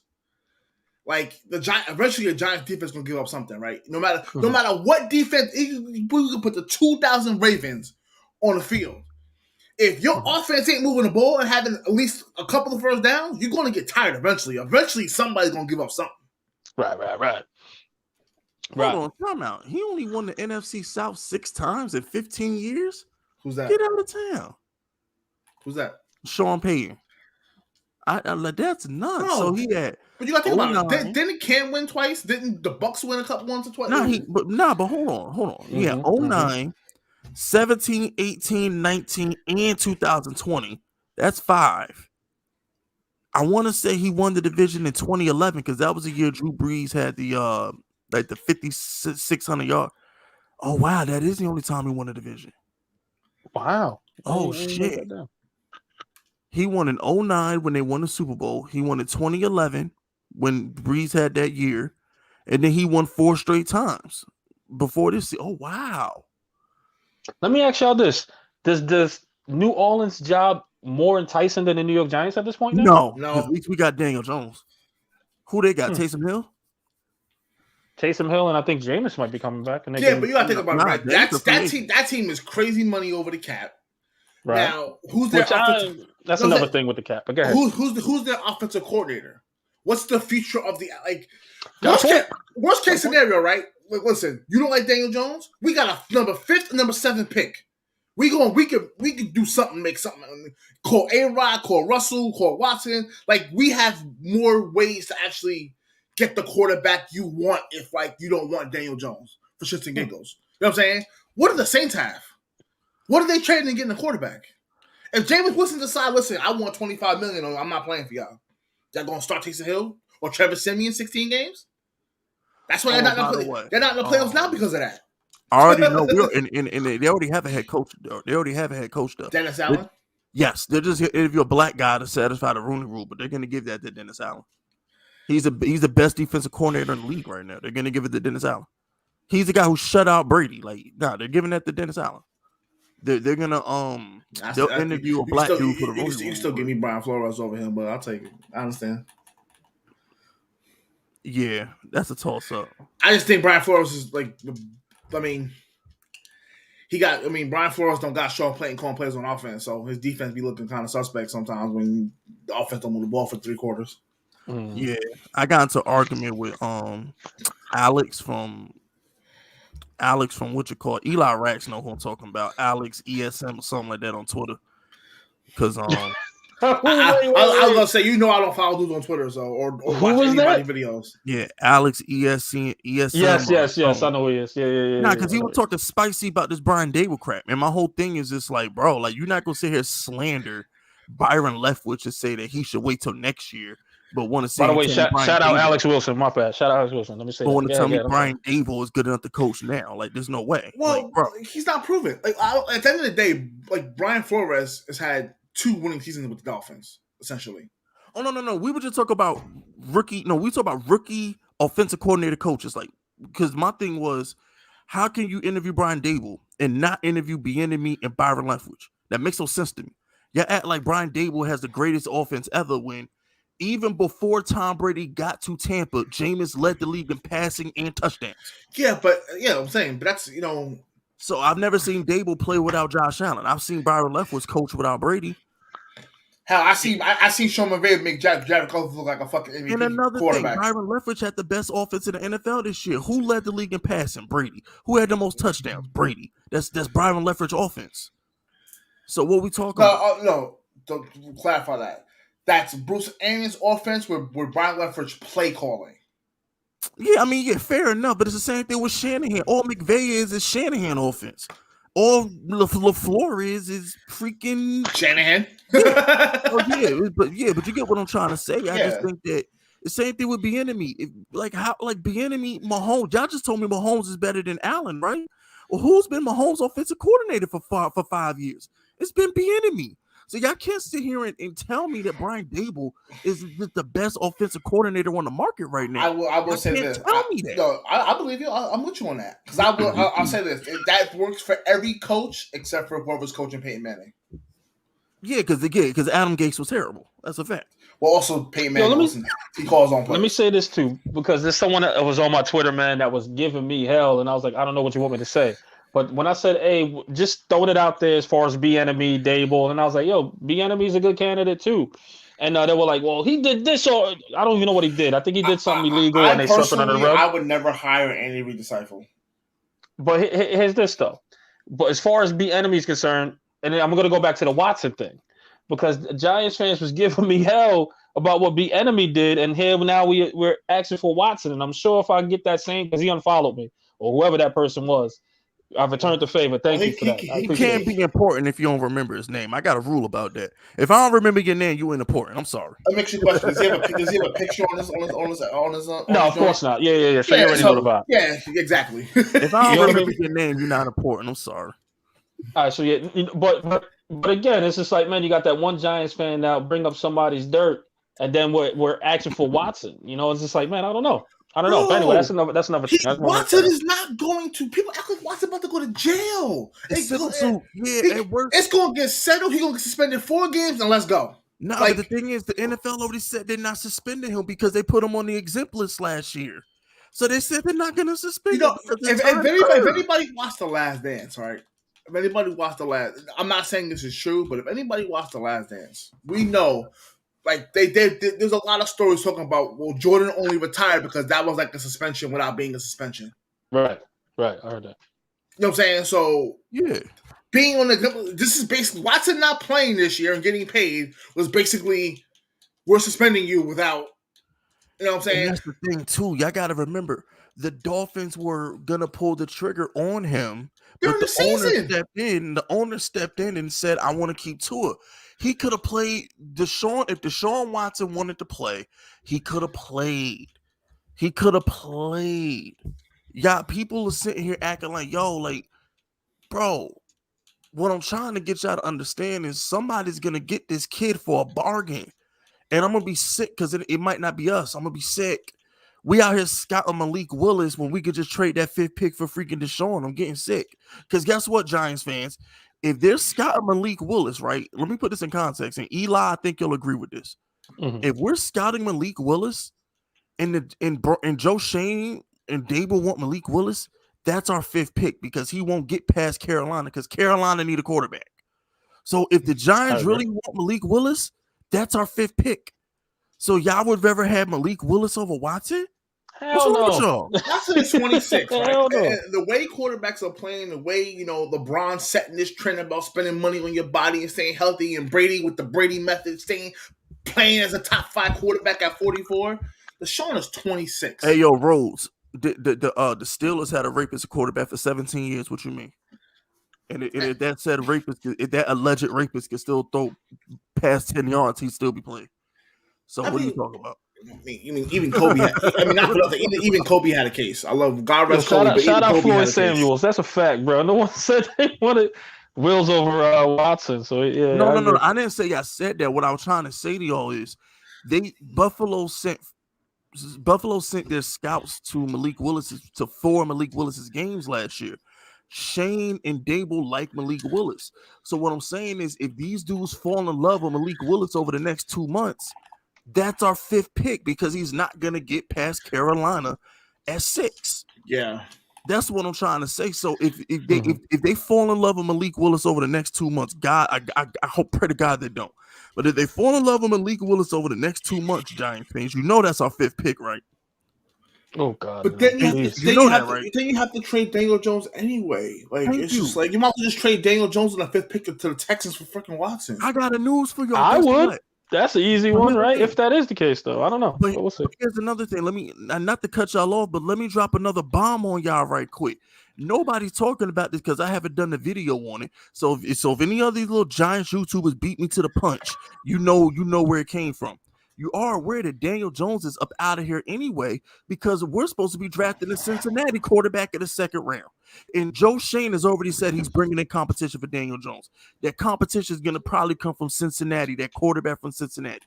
So one way or the other, they're not sold on Daniel Jones. There's this fallacy going on that the Giants, that Joe Shane is sold on Daniel Jones. It's fake news. Mm-hmm. He's got scouts at Malik Willis's games, and he's been linked to this Cincinnati quarterback. It's fake news. So absolutely. Why shouldn't we want Watson then? True, but you got to think. I mean, there's no fan in the world that said that. I mean, again, someone that thinks logically, you can't be sold on Daniel Jones. He hasn't proven he hasn't given you enough to be the guy. He hasn't. So you got to be nuts to say I'm all in on Daniel Jones. No, the time has ran out. Go see if he balls somewhere else. Go let him ball somewhere else. But as far as here, what we're trying to do, time has ran out. Daniel Jones isn't it. You got to move on. The GM should understand that, and casual fans get that. So the GM should not be sold to Daniel Jones. That is definitely a pipe dream. So let me hold Eli's feet to the fire. With the first 4 minutes of the show, Eli tried to sell me on Brian Daboll fixing Daniel Jones. So if you seen no. You ready to get that? You ready to get that new quarter? You ready to get that Deshaun now? You ready to see? No. Hold on. This is what I said with Daboll. I said for the ones that support Daniel Jones, then you want to see what Daboll can do with Daniel Jones to have his last hurrah, to actually sit here and pinpoint to see if he is him. I don't think so. I said that personally. I don't think Daniel Jones is the guy. But if you should be rooting for Daboll to come in here because you've seen the development that he did with Josh Allen. All the Daniel Jones disciples, that's including you. I'm Correct not me a if I'm wrong. disciple. I read I'm the only one who's seen the prophecy. I held the kid up in the Serengeti and watched the sunshine. I was there. Holy shit. I'm the one spreading the word. But shout out to Slickback. Did y'all hear the 3 unnamed players from the Dolphins said they can't go through another season with Tua? They also said the owner did Flores dirty. Yeah, the owner did Flores dirty. We all know bro. We know that. We know that. Bro, it was literally like this. Either you want the GM or you want Flores. That's literally what it came down to. He picked the GM. And the story. Was he dumb for it? Absolutely. And this goes back, and I'm glad Boogie brought that up. But gentlemen, before you continue, I gotta run. Let me run, and I'm definitely gonna try to tune in the rest of the way. But go ahead, guys. I'm gonna just run real quick. You got anything you need to plug before you bounce? New York Revival YouTube page, guys. If you can subscribe, man. We got some great content, some great guests coming up. Next week, I think we have forgive me. My apologies, bro. Smoothini, the magician, coming up, man. Gonna talk about some sports, do some magic tricks for you guys as well. We also have a bunch of other guests coming on that we're gonna interview as well in the sports world. Trust me, you don't want to miss it. So New York Revival, please, YouTube page and also the Twitter. If you can, guys, to support, man, that'll be great. But if you guys know me on Twitter, you know I'll bring out those guests. So holla at me. Appreciate you guys. Fist, thank you so much. And we'll talk soon, brother. All right, be safe, my man. Bugs, nice meeting you. Peace. Okay, so Boogie just brought up a point. Now, what Boogie brought up is so check this out. This is why I said we should have hired Flores or we should have hired Harborough and let them pick the GM. Because Miami just chose a GM over the head coach. The head coach is more important than the general manager, bro. The head coach is the one cooking the meal. He's the one cooking the meal. So it's like, why not hire? He wants to put his player like the GM picks the players, but if at the end of the day, if you have a head coach, like if the GM and the head coach are clicking, like you can say what you want. John Lynch and Kyle Shanahan are clicking.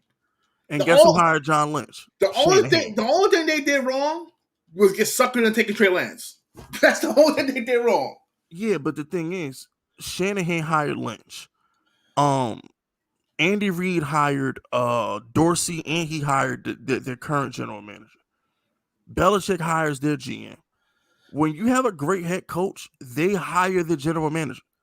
If you look at who's playing in the conference championship right now, Andy Reid, he hired John Lynch. Andy Reid hired their GM. Yeah. Shanahan hired his GM. Maybe that's why the Packers are trash, because the league owns them. Ding, ding, ding, ding, ding, ding. Shout out to Dr. Umar. Watson is innocent. Them tricks trying to take down another innocent black young brother. They trying to rob him from building generational wealth. Shout out to Dr. Umar. I don't want to say no, but that's a lot of chicks, man. I'm gonna say at least 17 of them lying though. Nah, most of them are definitely lying, but one of them is probably no. One of them telling the truth because he sent settlements to 3 of them. Them the ones telling the truth, but the other ones is lying, bro. I'm sorry, the other ones is lying, bro. They're trying to get a bag, bro. It's like they trying to shame Hugh Hefner. Like, dude, really? Word. Get over it, bro. Word. Shout out to Dr. Umar. Get the white boy DJ a bus pass. He not good. Oh my goodness, y'all hate Daniel. Yo, I don't know what to do with Giants fans, bro. Like they hate Daniel Jones. Listen, I don't hate Daniel Jones, but I like Watson better. I'm gonna make that very clear. I'd rather have Watson. I'd rather have Russell. I'd rather have, Now for the price. Now, if you want to include the price it's going to cost for some of these quarterbacks, I'll keep Daniel Jones. Nah, but the thing is, you can't put a price on Watson though, because all right. So here's what I asked Eli. I'd rather have Watson over Russell Wilson. I'll tell you that right now. But here's what I asked Eli earlier, right? Okay, go for it. If Kansas City asked you for 5 and 7 for Mahomes, would you do it? Yeah. If Buffalo said give us 5 and 7 for Josh Allen, would you do it? Yeah. So why wouldn't we do that for Watson?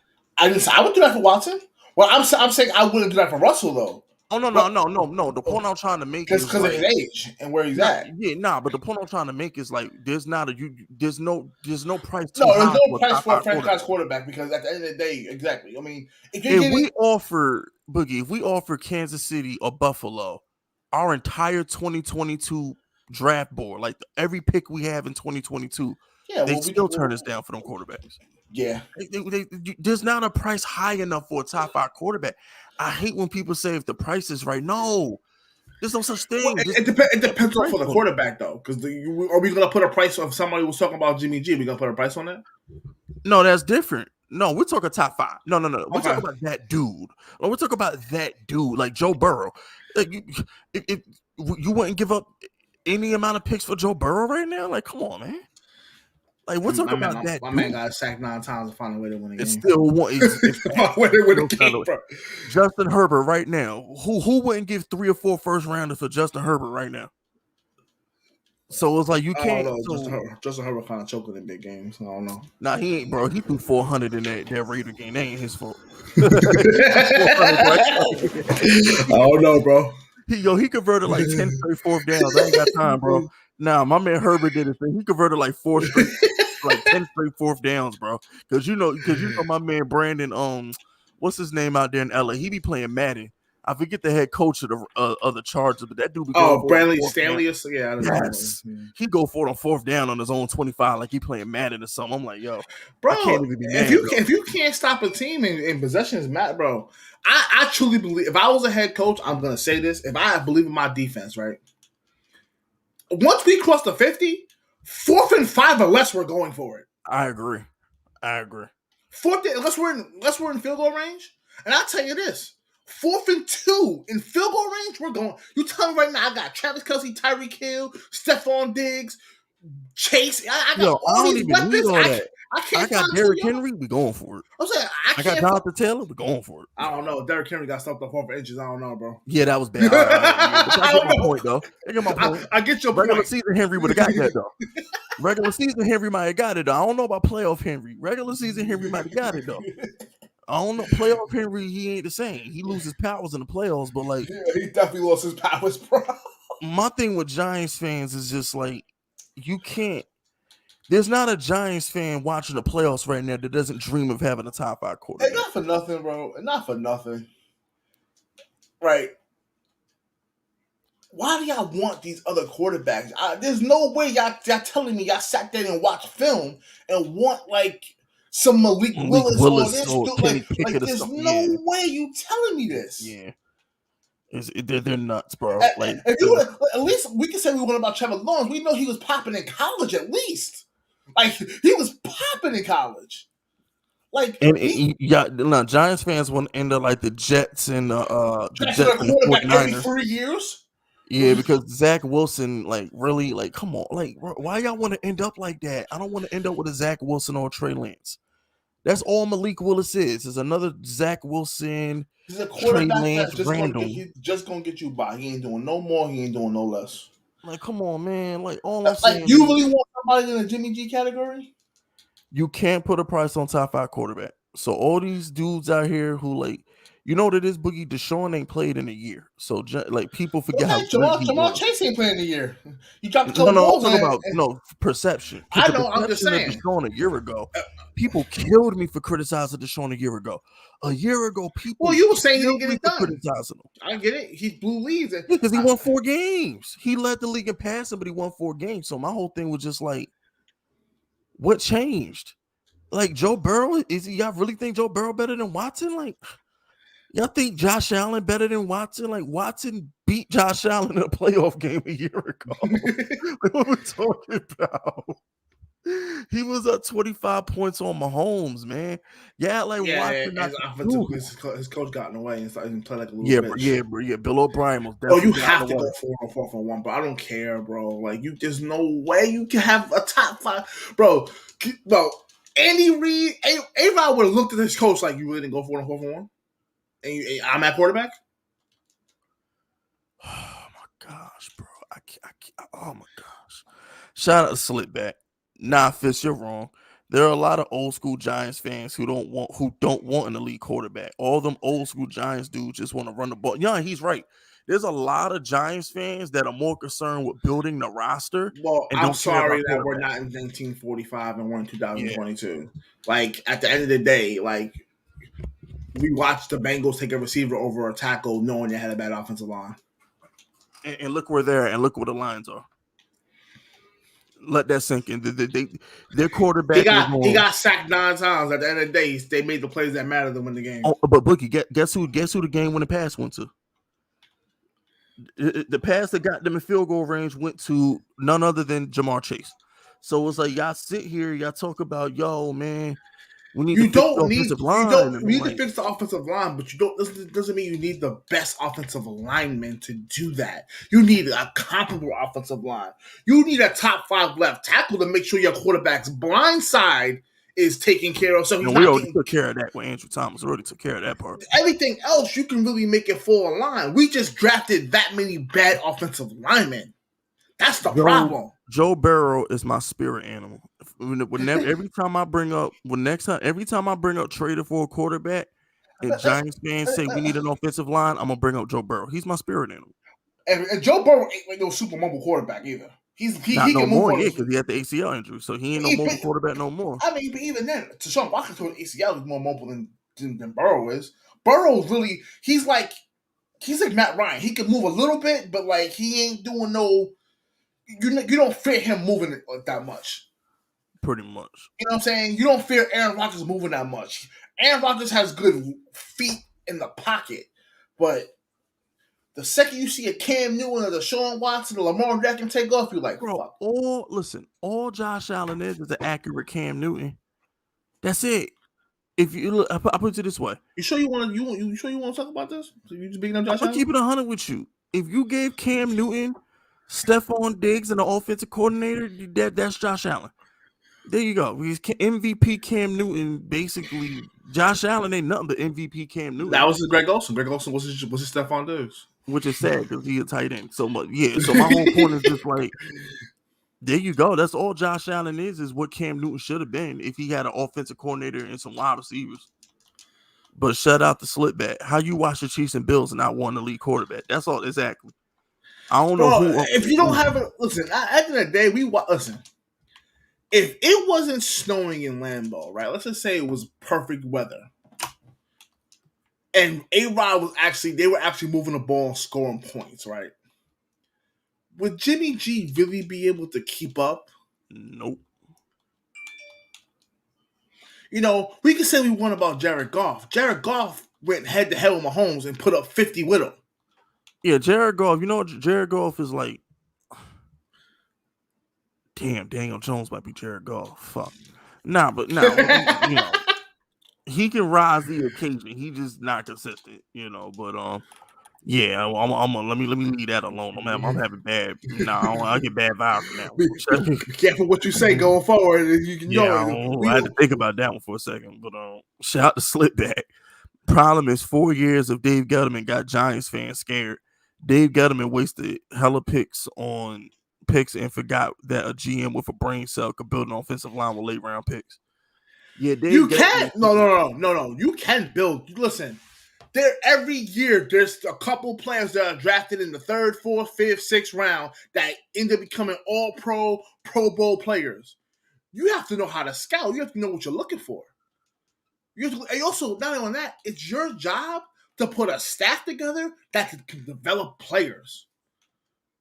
It don't matter how talented you are if you can't get better. Jadeveon Clowney is an example of that. Dude was supposed to have a double-digit sack. He's supposed to be the prime. How you next to prime JJ Watt and can't get sacks? Yeah, it's a bad year. And I don't care. I'm dying on this hill. Give me prime JJ Watt over Aaron Donald. I'm dying on that hill. Prime JJ Watt was a better player. I agree with that. Prime Aaron Donald has been doing it for longer. JJ Watt had a 4-year JJ Watt won like 3 or 4 defensive player. JJ Watt was a goon, bro. I think he did. There's nothing Aaron Donald has done. He was lining up at linebacker, D tackle, left end, right end, getting picks. And stuff. Don't get me wrong, Aaron Donald great. Shout out to T2. They're not wrong for picking Chase, but Joe Burrow got sacked 9 times and tore his ACL. But they can fix the offensive line, bro. Maybe, you know what? Maybe the Bengals is like, you know what? We weren't supposed to be this good this year. Maybe this is one of them years where they were like, you know what? We're going to take Chase. I don't think they thought Burrow was going to take this step. Yeah. They knew Burrow was going to be good, but they didn't think he'd be People this forgot, good. like, the Ravens was still the best. If Lamar Jackson don't get hurt, like, the Ravens are winning 13 games. And they probably, but we're not going to say that, because how much better was Lamar going to play than Brett Hundley? Brett Hundley was got like 45-point fantasy games. I mean, how much better also was their entire defense was hurt. Literally, they had people worse than us on the. Yeah, that whole defense. They drafted they had wide receivers playing corner at some point. Yeah, so I mean, the Ravens were just snake bit this year, regardless. To be honest with you, it didn't matter. They was snake bit regardless. I just think that when it comes to Joe Burrow, people got to understand he's that dude. When you that dude, Aaron Rodgers just won 13 games with Bakhtiari being hurt, and then they got rid of Corey Lindsey to the Chargers. So it's like the best tackle and best center didn't even play for him, and he still won 13 games. And he still had the best touchdown. Eli Manning in 2011 won the Super Bowl with a trash offensive line. Like, when you have that and a trash run game and a trash defense. Our defense has created turnovers, but that defense was not great. If we had 2011 playoff Eli for 16 years, we might have 6 Super Bowls. You know what I'm saying? Just Eli Manning never played like that for the regular season, but when your quarterback is playing at a high level, everybody else fall in line. But that's the mentality of a Giants fan. The mentality of a Giants fan is never had an elite quarterback, so they don't understand that concept. The mentality of a Giants fan is the whole team got to be great, so our quarterback can be good. The mentality of a Giants fan. But look, okay, so hindsight, Niners have a great team. They didn't even let players go. They have a great overall team. Jimmy G missed the throw to win the Super Bowl. Mm-hmm. And that's the thing. Giants fans don't look at it like that. Like, Giants fans, we can say whatever we want about Eli. He got 2 of the best, 5 throws in football. Come on, man. He made the throws that mattered when they really mattered. But the thing is, the average Giants fan doesn't look at it like that. The problem is that we have too many. We don't have a young fan base because we're an older franchise. So we don't have a young, think about this. We're considered old Giants fans, but we're really young Giants fans. Yeah, because we're early 30s. But the thing is, Boogie, I can't get mad at them for it, because I'm going to forgive you for what you don't know. All right, Giants fans, I'm going to forgive you for what you don't know. Y'all have never had Aaron Rodgers. It's like, you know what? Yeah. I don't like talking about nobody else, but I saw a tweet from Lloyd Brunson. Lloyd Brunson literally said, young Cowboys fans have experienced nothing but L's. Yeah. And Giants fans and young Giants fans have experienced nothing but average quarterback play. Exactly. So what I'm trying to say is, Giants fans, they think they need to build a perfect team instead of get a top 5 quarterback, because they don't know how great a top 5 quarterback is. A Giants fan has never went to MetLife and experienced elite quarterback play. They just haven't. They had 8 games of playoff Eli, and that's it. And most of those was on the road because we was always sorry. So he had 1 playoff game at home. So it's just what I'm trying to say is, if the Giants were the Colts who had Payton and Andrew Luck, we would look at it different. If the Giants were the Packers and we had Brett Favre, Aaron Rodgers, we would look at team building different. If we were the Saints and we had 16 years of Drew Brees, we would look at it different. Because the Giants have won 4 Super Bowls with average quarterbacks, we don't think a top 5 quarterback is the most important thing on the planet. The average Giants fans think that if we had an offensive line and a pass rush, we're going to win the Super Bowl. I know we shit on A-Rod. I know, but no, the man winning 12 and 13 games every year, bro. Going and to the playoffs. MVPs. The Giants have never had a regular season MVP be quarterback. I'm not saying, listen, A-Rod career-wise, don't get me wrong, A-Rod career and legacy-wise, definitely ain't it. But in the moment, if you telling me I got a chance to have an MVP quarterback and go to the playoffs and get a first-round bye, 80% of the time, so if you're telling me 4 out of 5 seasons I'm going to the playoffs as the number 1 seed, who wouldn't take that? But legacy-wise, like Aaron Rodgers' regular season performances don't match his playoff performances and his important games. That's his problem. Eli has all the important games, but has a shitty regular season. Yeah, he can't get to the big games to be great. That's his problem. Yeah. Eli will find a way to get into the playoffs and just smack every quarterback. Yeah, occasionally find a way to get in there. I'm saying, when he get there, he smack quarterbacks. Yeah, when he get there, he lit. The problem with Eli is he just can't get there, bro. And that's on him. Absolutely. I really think if Plexico don't show himself, we have a 3rd ring somehow. But but the thing is, we got our makeup ring in 2011 for Plexico. I feel know. A 2011 was our makeup ring. So you feel like if we would have went back to back, we wouldn't have won in 2011? No, because the thing you got. All right, here's how I look at it. Right, if the Giants win in 2008, let's just play this out. Okay. The Giants win in the 2008 season, right? The 2010 season or whatever. No, it would have been it would have been the 2009 season. Okay, so we win the 2008 season was the year plus to go style. The year after, the Giants did not make the playoffs. We were trashed that year. That would have been the year. That would have been the 09-10 year, right? Yeah. Mhm. So 09-10 year was the year that the Saints won the Super Bowl, right? Yeah. Giants are trash that year. Okay. So Plexico would have made that big of a difference that year? Didn't we? Yeah. I mean, I'm just saying, like, Eli Manning didn't play well that year. He didn't play well that year.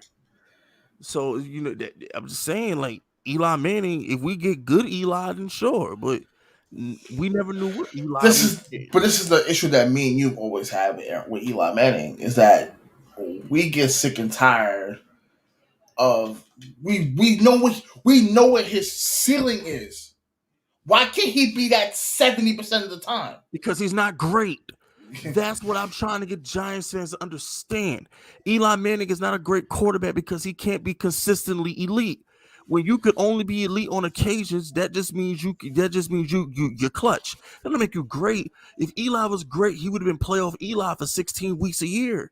He wasn't that. I take even 10. Like, word, I'll take 10. Did he playoff Eli for 10 times? If he's 10 times a year, we go like 11-5 every year. Word, you know what I'm saying? Shout out to Ashton though. Listening to y'all while doing cardio in the gym. Much love. Yeah. Go ahead, get them shreds in, bro. Go ahead, get them shreds in. Get that cardio in. Go ahead, get shredded up. Shout out to Ashton, man. So, Giants fans, I'm gonna forgive y'all for what y'all don't understand. Y'all don't understand the importance of an elite quarterback because you've never experienced it. If the Giants, I put it to you this way, Boogie, 20 years from now, 20 years from now, right? Let's just hypothetically say whether it's Deshaun Watson, Daniel Jones, whatever. Let's just say the next 15 years, the Giants get top 5 quarterback play.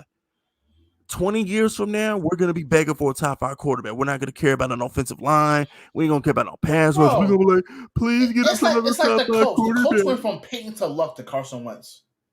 Oh, sorry. Jacoby Brissett, then Carson Wentz. And all those fans want an elite quarterback. They don't care about the rest of the team. They don't care about Jonathan Taylor. They want an elite quarterback. Because Colt fans had Payton Manning, they had Andrew Luck. They're used to having elite quarterbacks. That's what they want. Green Bay wants an elite quarterback. They don't got right now. I'm telling you right now. Bro. All the games that the Patriots lost this season, they were like, if we had Tom Brady, we would have had that first round bye. We wouldn't have had to deal with Josh Allen and getting blown. We would have every Patriot fan on the planet thinks they would have beat Josh Allen 2 weeks ago if they had Brady. Well, first of all, they would have went like 13-4 somehow with Brady. You know what I'm saying? With Belichick and Brady, exactly. They would have had the first round bye. The road would have went through New England and not Kansas City, not trash ass Tennessee. Every Patriot fan on the planet is like, man, if only Brady was like, man, if only Brady was the same age as Josh Allen, none of this would be happening. And not for nothing, anybody if you hate a team and you talking about a team that made the playoffs getting blown out, but your team ain't win nothing but like 3 games, shut up. Nah, because then I'd have to shut up. I hate Kansas City. They gassing. No, but they're not. No, this is different. I'm talking about like Jacksonville Jaguars fans and Atlanta Falcons fans, like they track like Bucks lost, like bro, y'all didn't even make the playoffs. Oh yeah, like divisional. Like divisional rivals because they want the division. Like bro, you had an opportunity to win your division, you didn't. Here's what I'm gonna say. Let me give you this disclaimer: the views and opinions expressed by Hot Boogie right now, his and only his. You Cowboy fans went out sad. I took great pleasure in watching y'all cry in the stadium. No. So I'm gonna be an asshole right now. It's really it was amazing to watch them lose. Yeah, okay. And the reason why is not because of the Cowboys team. It's because of their fans and how they talk like they're the greatest thing to ever touch planet Earth. And they haven't done nothing in 30 years. Y'all lost to Jimmy G and he tried to give y'all the game. You know what I'm saying? And I'm not going to clown the Cowboys because people are missing one thing. When the Chiefs got a field goal range in 13 seconds, they had timeouts. No, they got a field goal range because Buffalo was stupid and just let people run down the field. No, I'm saying, but they also had 3 timeouts, so they have the whole field. People are clowning the Cowboys for not getting the field goal off in 30 seconds. They didn't have timeouts. Yeah, that's true, but I'm still going to clown them, but it does make a big difference, not for nothing. Being able to play the whole field and call timeout, and but hold on, Boogie. Here's the difference. The Cowboys needed a touchdown. Kansas City needed a field goal. Even if Dallas had 3 timeouts, they weren't going to win that game. No, they needed a touchdown. No, There's a difference. But the situation because they got in field goal range before the QB sneak. He was in field goal range. So Dak did the same thing Mahomes did. Realistic. I hate to defend the Cowboys. God knows I hate to defend the Cowboys. In that standpoint, yes. I mean, if you want to keep it $150, Dak did the same thing that because Boogie, we were watching it together. We kept saying keep him in bounds. Weren't we watching that together? I think. Yeah. Yes. Yeah, we was like, yo, why are they like down? Like, what are y'all doing? So but all I'm trying to say is just like y'all laughing at like, bro, Dak did the same thing Mahomes did. He just needed a touchdown and not a field goal. If Mahomes needed a field goal, he'd be a home. If Mahomes needed a touchdown, he'd be home right now. He wasn't getting no touchdown in 13 seconds. Newsflash. Yeah, unless it was Stephon Diggs' miracle in Minnesota type thing, he just wasn't going to happen. Still don't know how the Saints lost that game. Speaking of bad losses, they cursed. That franchise is cursed. I tell you what, I'd rather lose like the Bills and lose like the Saints. That was disgusting. Shout out to Don J though. Giants started off 2012 at 6-2 and flopped in the second half of the season. That was annoying. I'll never because Eli wasn't. Eli wasn't good. Eli wasn't good, bro. We were definitely 6-2. Then Eli Manning forgot how to play football. And when you're the highest paid player in the league, I blame everything on you. Eli Manning, when he retired, was the highest paid player in NFL history, bro. It took Mahomes getting $400 million and Brady playing forever to pass him. So it's just like, we need elite quarterback play. I don't know why Giants fans is just, I don't know what's wrong with Giants fans. I'm still trying to understand Giants fans. I'm still trying to understand. I don't get them. I don't get them. I just don't get them. Because on one hand, they want to bring in Brian Daboll because he's an offensive genius, but they hate Daniel Jones. They want to win next year, but yet if he's an offensive genius, the quarterback shouldn't matter. If you want to go there, that's true too. If he's such an offensive genius, and we can say what we want, Kyle Shanahan got Jimmy G doing enough. Say what you want. Nah, McVay got the most out of golf. Sure did. Pat Shermer got the most out of Daniel Jones and Daniel Jones. So I mean, really, hey, Ben McAdoo got the Eli Manning was done till McAdoo came. I don't even remember. McAdoo might mess around and fix it. Might fix Sam Darnold. Nah, we ain't going that far. They definitely taking They are definitely taking a quarterback. They definitely going quarterback and they're definitely going quarterback in Carolina. I can tell you that now. I think we'll be okay. What you on a Subway or something, nigga? What the fuck is it? Air fryer. Nah, I just think it sounds like a car. But yeah, people outside bugging. I'm in the hood, bro.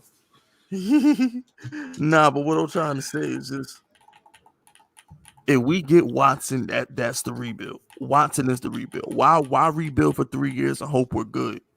Well, we can get a top 5 quarterback and be good tomorrow. That's all. The quarterback is the rebuild. That's all I'm trying to say.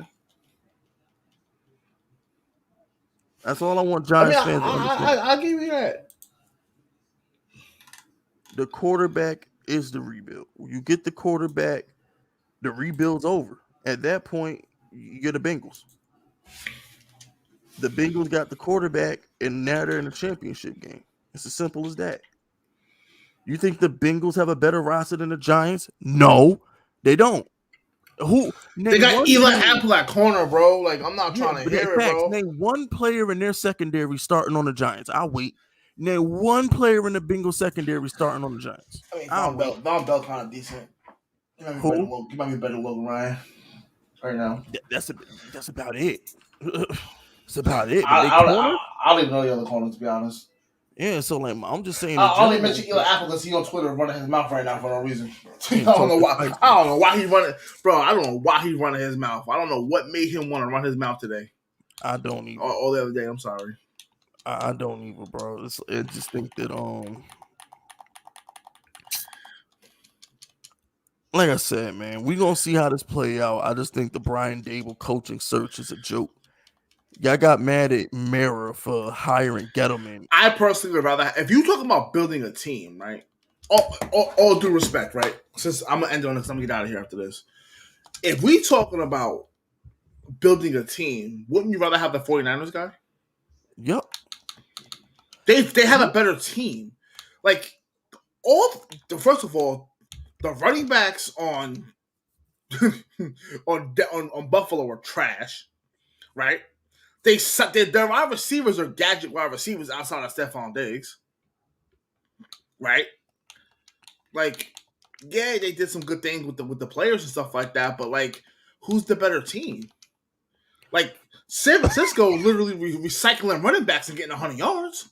But Adam Peters also built a Super Bowl team in Denver, though. He was part of the 2015 Broncos. I mean, the Niners are going to a Super Bowl. At this point, they might go what? 2 times in 4 years. Yeah, because nobody will be shocked if they beat the Rams. Nobody's going to be shocked. I wouldn't be shocked if they beat the Rams.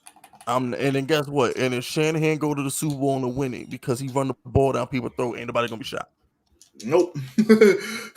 He won't block. Listen, he did have a 10-point lead on Mahomes 2 years ago, so I wouldn't, let's keep this in perspective. It's not like the 49ers didn't have Mahomes dead to rights in the Super Bowl.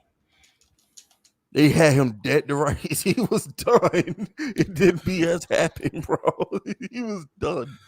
He's a Jimmy G completion away from losing that Super Bowl. Yeah, like the 49ers didn't almost beat that dude, bro. So I wouldn't be shocked if the 49ers won the Super Bowl. And then how dumb are the Giants gonna look by hiring Joe Shane over that? Yeah, I can't wait for that video. If the 49ers win the Super Bowl, y'all gonna hate me that day. Because I'm gonna be like, oh, so we hired the Buffalo guy over this Adam Peters guy. He just built a roster that won the Super Bowl with Jimmy G.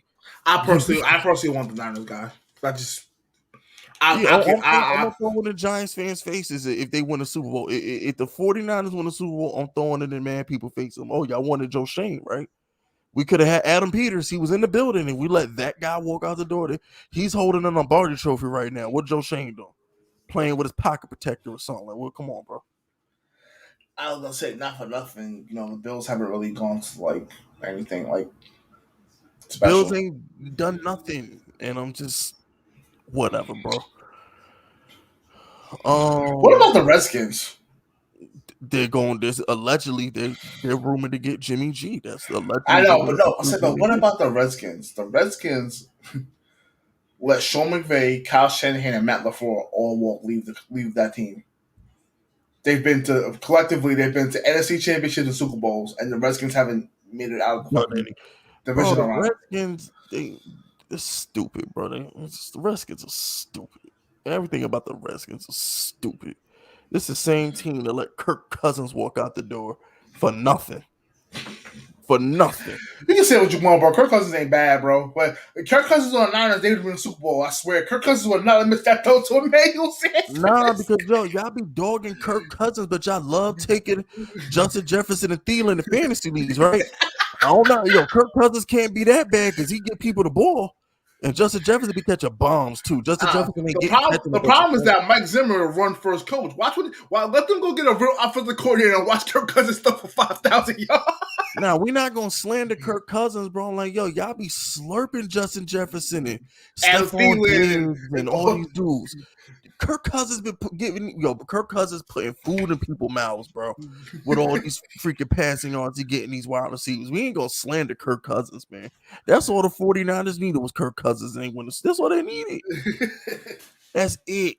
Bro, I'll do you one better. That's all what you call it need right now. Cool. Tennessee. That's all Tennessee needed was Kirk Cousins. Kirk Cousins better than Ryan Tannehill? Yes. Yes.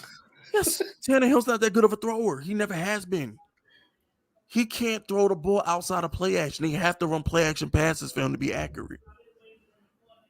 It's a fact. If Kirk Cousins is on the Browns, they'd be in the playoffs. I'm not saying Kirk Cousins is great. I'm just saying he's the. You're saying he's better than the quarterbacks that you're talking about. Yes. He's better than Baker Mayfield. Bro, Odell would have had 1,500 yards if Kirk Cousins is in Cleveland. Because Kirk Cousins don't mind force feeding, bro. If Justin Jefferson could do it, Odell, man, you can say whatever you want about Odell, bro. He went to LA and Sean McVay was like, "God gave me this." I bet. Yeah, man. Like, I'll tell you, I'm telling you, man. Kirk Cousins, like I said, I'm not saying Kirk Cousins is great, but Kirk Cousins is the definition of if everything else is good, we can win. Yeah. He's the epitome of that. Like, if you put Kirk Cousins, your franchise got Kirk Cousins, like it's like, you want a quarterback better than Kirk Cousins, but if you have Kirk Cousins, you like, all right, I'll make it work. If you're the 49ers, if you're the Tennessee Titans, if you're the Indianapolis Colts, if you one of these run first if teams, Kirk Cousins on the Colts, oh my God. They'd be in the playoffs right now, I'll tell you that much. He better than Wentz. He wouldn't have went to Jacksonville and lost. I'm telling you that right now. He's hands down better than Wentz. Wentz is trash. So it's just like, Kirk Cousins is like the bar. Like that's the Mendoza line. Like everybody was like, yo, Mac Jones, man, he's another Kirk Cousins. It's the Andy Dalton rule. Yeah, it's like Mac Jones and Matt. No, it's not the Andy Dalton rule. It's the Matt Ryan Kirk Cousins rule because Andy Dalton ain't as good as him. It's the Matt Ryan Kirk Cousins. I'm just saying he was going to playoffs every year. That's all I'm saying. You want a quarterback better than him, but if you have him, it's like you don't want one worse than him. He's exactly. He's the middle. He's the number 15 guy, number 16 guy. Let me ask our Giants fans a question, and we're gonna leave after this. I want to ask Giants fans a question, and we're gonna leave after this. If Matt Ryan, if Daniel Jones has Matt Ryan career, are you happy? Like stat wise, or like just how his even the MVP going to like one MVP, one Super Bowl, but let's say he wins it. If he has Matt Ryan's career but holds on to the 25-point lead, are you happy? Oh man, I'm very happy. If you told me Daniel Jones will win an MVP and we go to a Super Bowl and win it, and we go to I'll take it. If you told me Daniel Jones will win an MVP and go to a Super Bowl, I'll take it. I mean, I'll take it. I will make this very clear. I'm a Giants fan first. So it's like, I mean, because people act like Matt Ryan's had a bad career. Like Matt Ryan's had a better career than Aaron Rodgers. If you take away the MVPs, Matt Ryan numbers they right there. They right there. If you take away the MVP, Matt Ryan won that Super Bowl outside of touchdown to inter ratio, which I don't think any quarterback is ever going to touch. Like I think it's that shit's ridiculous. Like we know that, right? That's like I think though A-Rod got that. Everything else though was up for debate. Chat. What I was asking y'all is because y'all slandered Matt Ryan all the time. I'm like, if Daniel Jones had Matt Ryan career, every Giants fan will take that. Like, if you told me Daniel Jones is going to throw for 4,500 yards and about 25 to 30 touchdowns every season, and have an MVP year, like 9 to 12 picks, yeah, and have an MVP season and win a Super Bowl, I'll take it. I know Matt Ryan didn't win the Super Bowl. The point I'm trying to make is just like Matt Ryan. If Matt Ryan wins that Super Bowl, he has a better career than Eli. He does. If Matt Ryan holds on to that lead in the Super Bowl, his career is better than Eli because he has the MVP. He's had multiple number one seeds. And then the next year's Falcon team was better than the one that was in the Super Bowl. If they win that Super Bowl, their swagger is at an all-time. Matt Ryan's career is totally different if he holds on to that 25-point lead. It's totally different. His whole career is totally different. It's the same thing with the Seahawks. There's not a doubt in my mind that if they give the ball to Marshawn Lynch, they three-peat. Oh, everybody that's not on that Seahawks team right now, because they know Cuban on team not gonna talk about it. They all literally was like, once they lost out, they were just like they were mentally checked out from all the coaching staff. And that's what I'm saying. It's like, yo, like sometimes things happen where it's like, that just changes history. Because I'm a firm believer. If they go back to back, that Seahawks team they do a three-peat because they stay together. And they're ready to go. They're not mentally like checked out. Like I said, multiple players. When you mentally check out, like, bro, they wanted Russell Wilson to have the MVP. I get it, but what's more important? Russell Wilson getting but he gonna be here for another 10 years. He'll get it in. He might get the one next year. We're not three-peat, like you said. Like who cares, bro? Brady don't have Brady. What? Brady got 7 rings. He don't got 7 MVPs. I do y'all one better. Nobody want to talk about this, but if Brady, hypothetically speaking, if the Patriots don't let Antonio Brown go in 2019, Tom Brady wins the 7th Super Bowl in New England, he's still there. The only thing the Patriots. Oh yeah, you ain't getting rid of your quarterback and you won a Super Bowl. The only thing he was missing was Antonio Brown. If you put Antonio Brown on the 2019, if they had kept Antonio Brown and they had Julian Edelman, he was running under. Tom Brady would have made that work. Because remember, Tom Brady had the best defense in the league that year. When they lost to Tennessee, when he lost to Tennessee, what was that? 2019, right? Something like that. If they had just kept Antonio Brown, he'd still be in New England. We saw how much damage Antonio Brown and him was doing at Tampa. Imagine if AB was not for nothing. If Brady had Antonio Brown and Chris Godwin, they would have beat the Rams. Basically. So, you got to do the what if sometimes. It's like history. You just never know with history sometimes. But me and Boogie were just talking about 08 Plexico. You never know. Maybe Eli Manning reaches his potential if Plexico never gets shot. Maybe Eli takes a major step because of Plexico's there. I don't know. Who knows? Maybe Plexico shooting himself derailed Eli's career a little bit. Maybe. We'll never know, but it's something you got to really think about. It's something you got to think about, It's called the what ifs of sports. But with all that being said, that'd be an LS series to make. If I get bored over the off season, I definitely look into doing it because you know how that go. A nigga do get bored in the off season, be putting out filler content. Y'all still ain't let me live down my AZO Zalari LT video. I be getting bored, bro. But we up out of here, man. Make sure you follow me on Twitter at Bully Fisk. Boogie, you got anything you need to plug? I'm not plugging nothing right now. Soon though. You know what I'm saying? So yeah, everybody in here, click that link, follow me on Twitter. Because when I get to 1,000 Twitter, I'm almost at 1,000 Twitter followers, bro. If all 100, if I only need like 60 people, I only need 60 people and I'm at 100. If 60 of y'all click this link and follow me on Twitter, I'll be at 1,000 people on Twitter, man. Y'all gotta hold your boy down. I know out of 145 people, 60 of y'all can go follow me on Twitter right now. I know 60 of y'all can click that link and go follow your boy on Twitter, man. But this has been Bulletproof Giants, man. This will be uploaded on iTunes and everywhere else you get your podcast from if you want to listen to it back.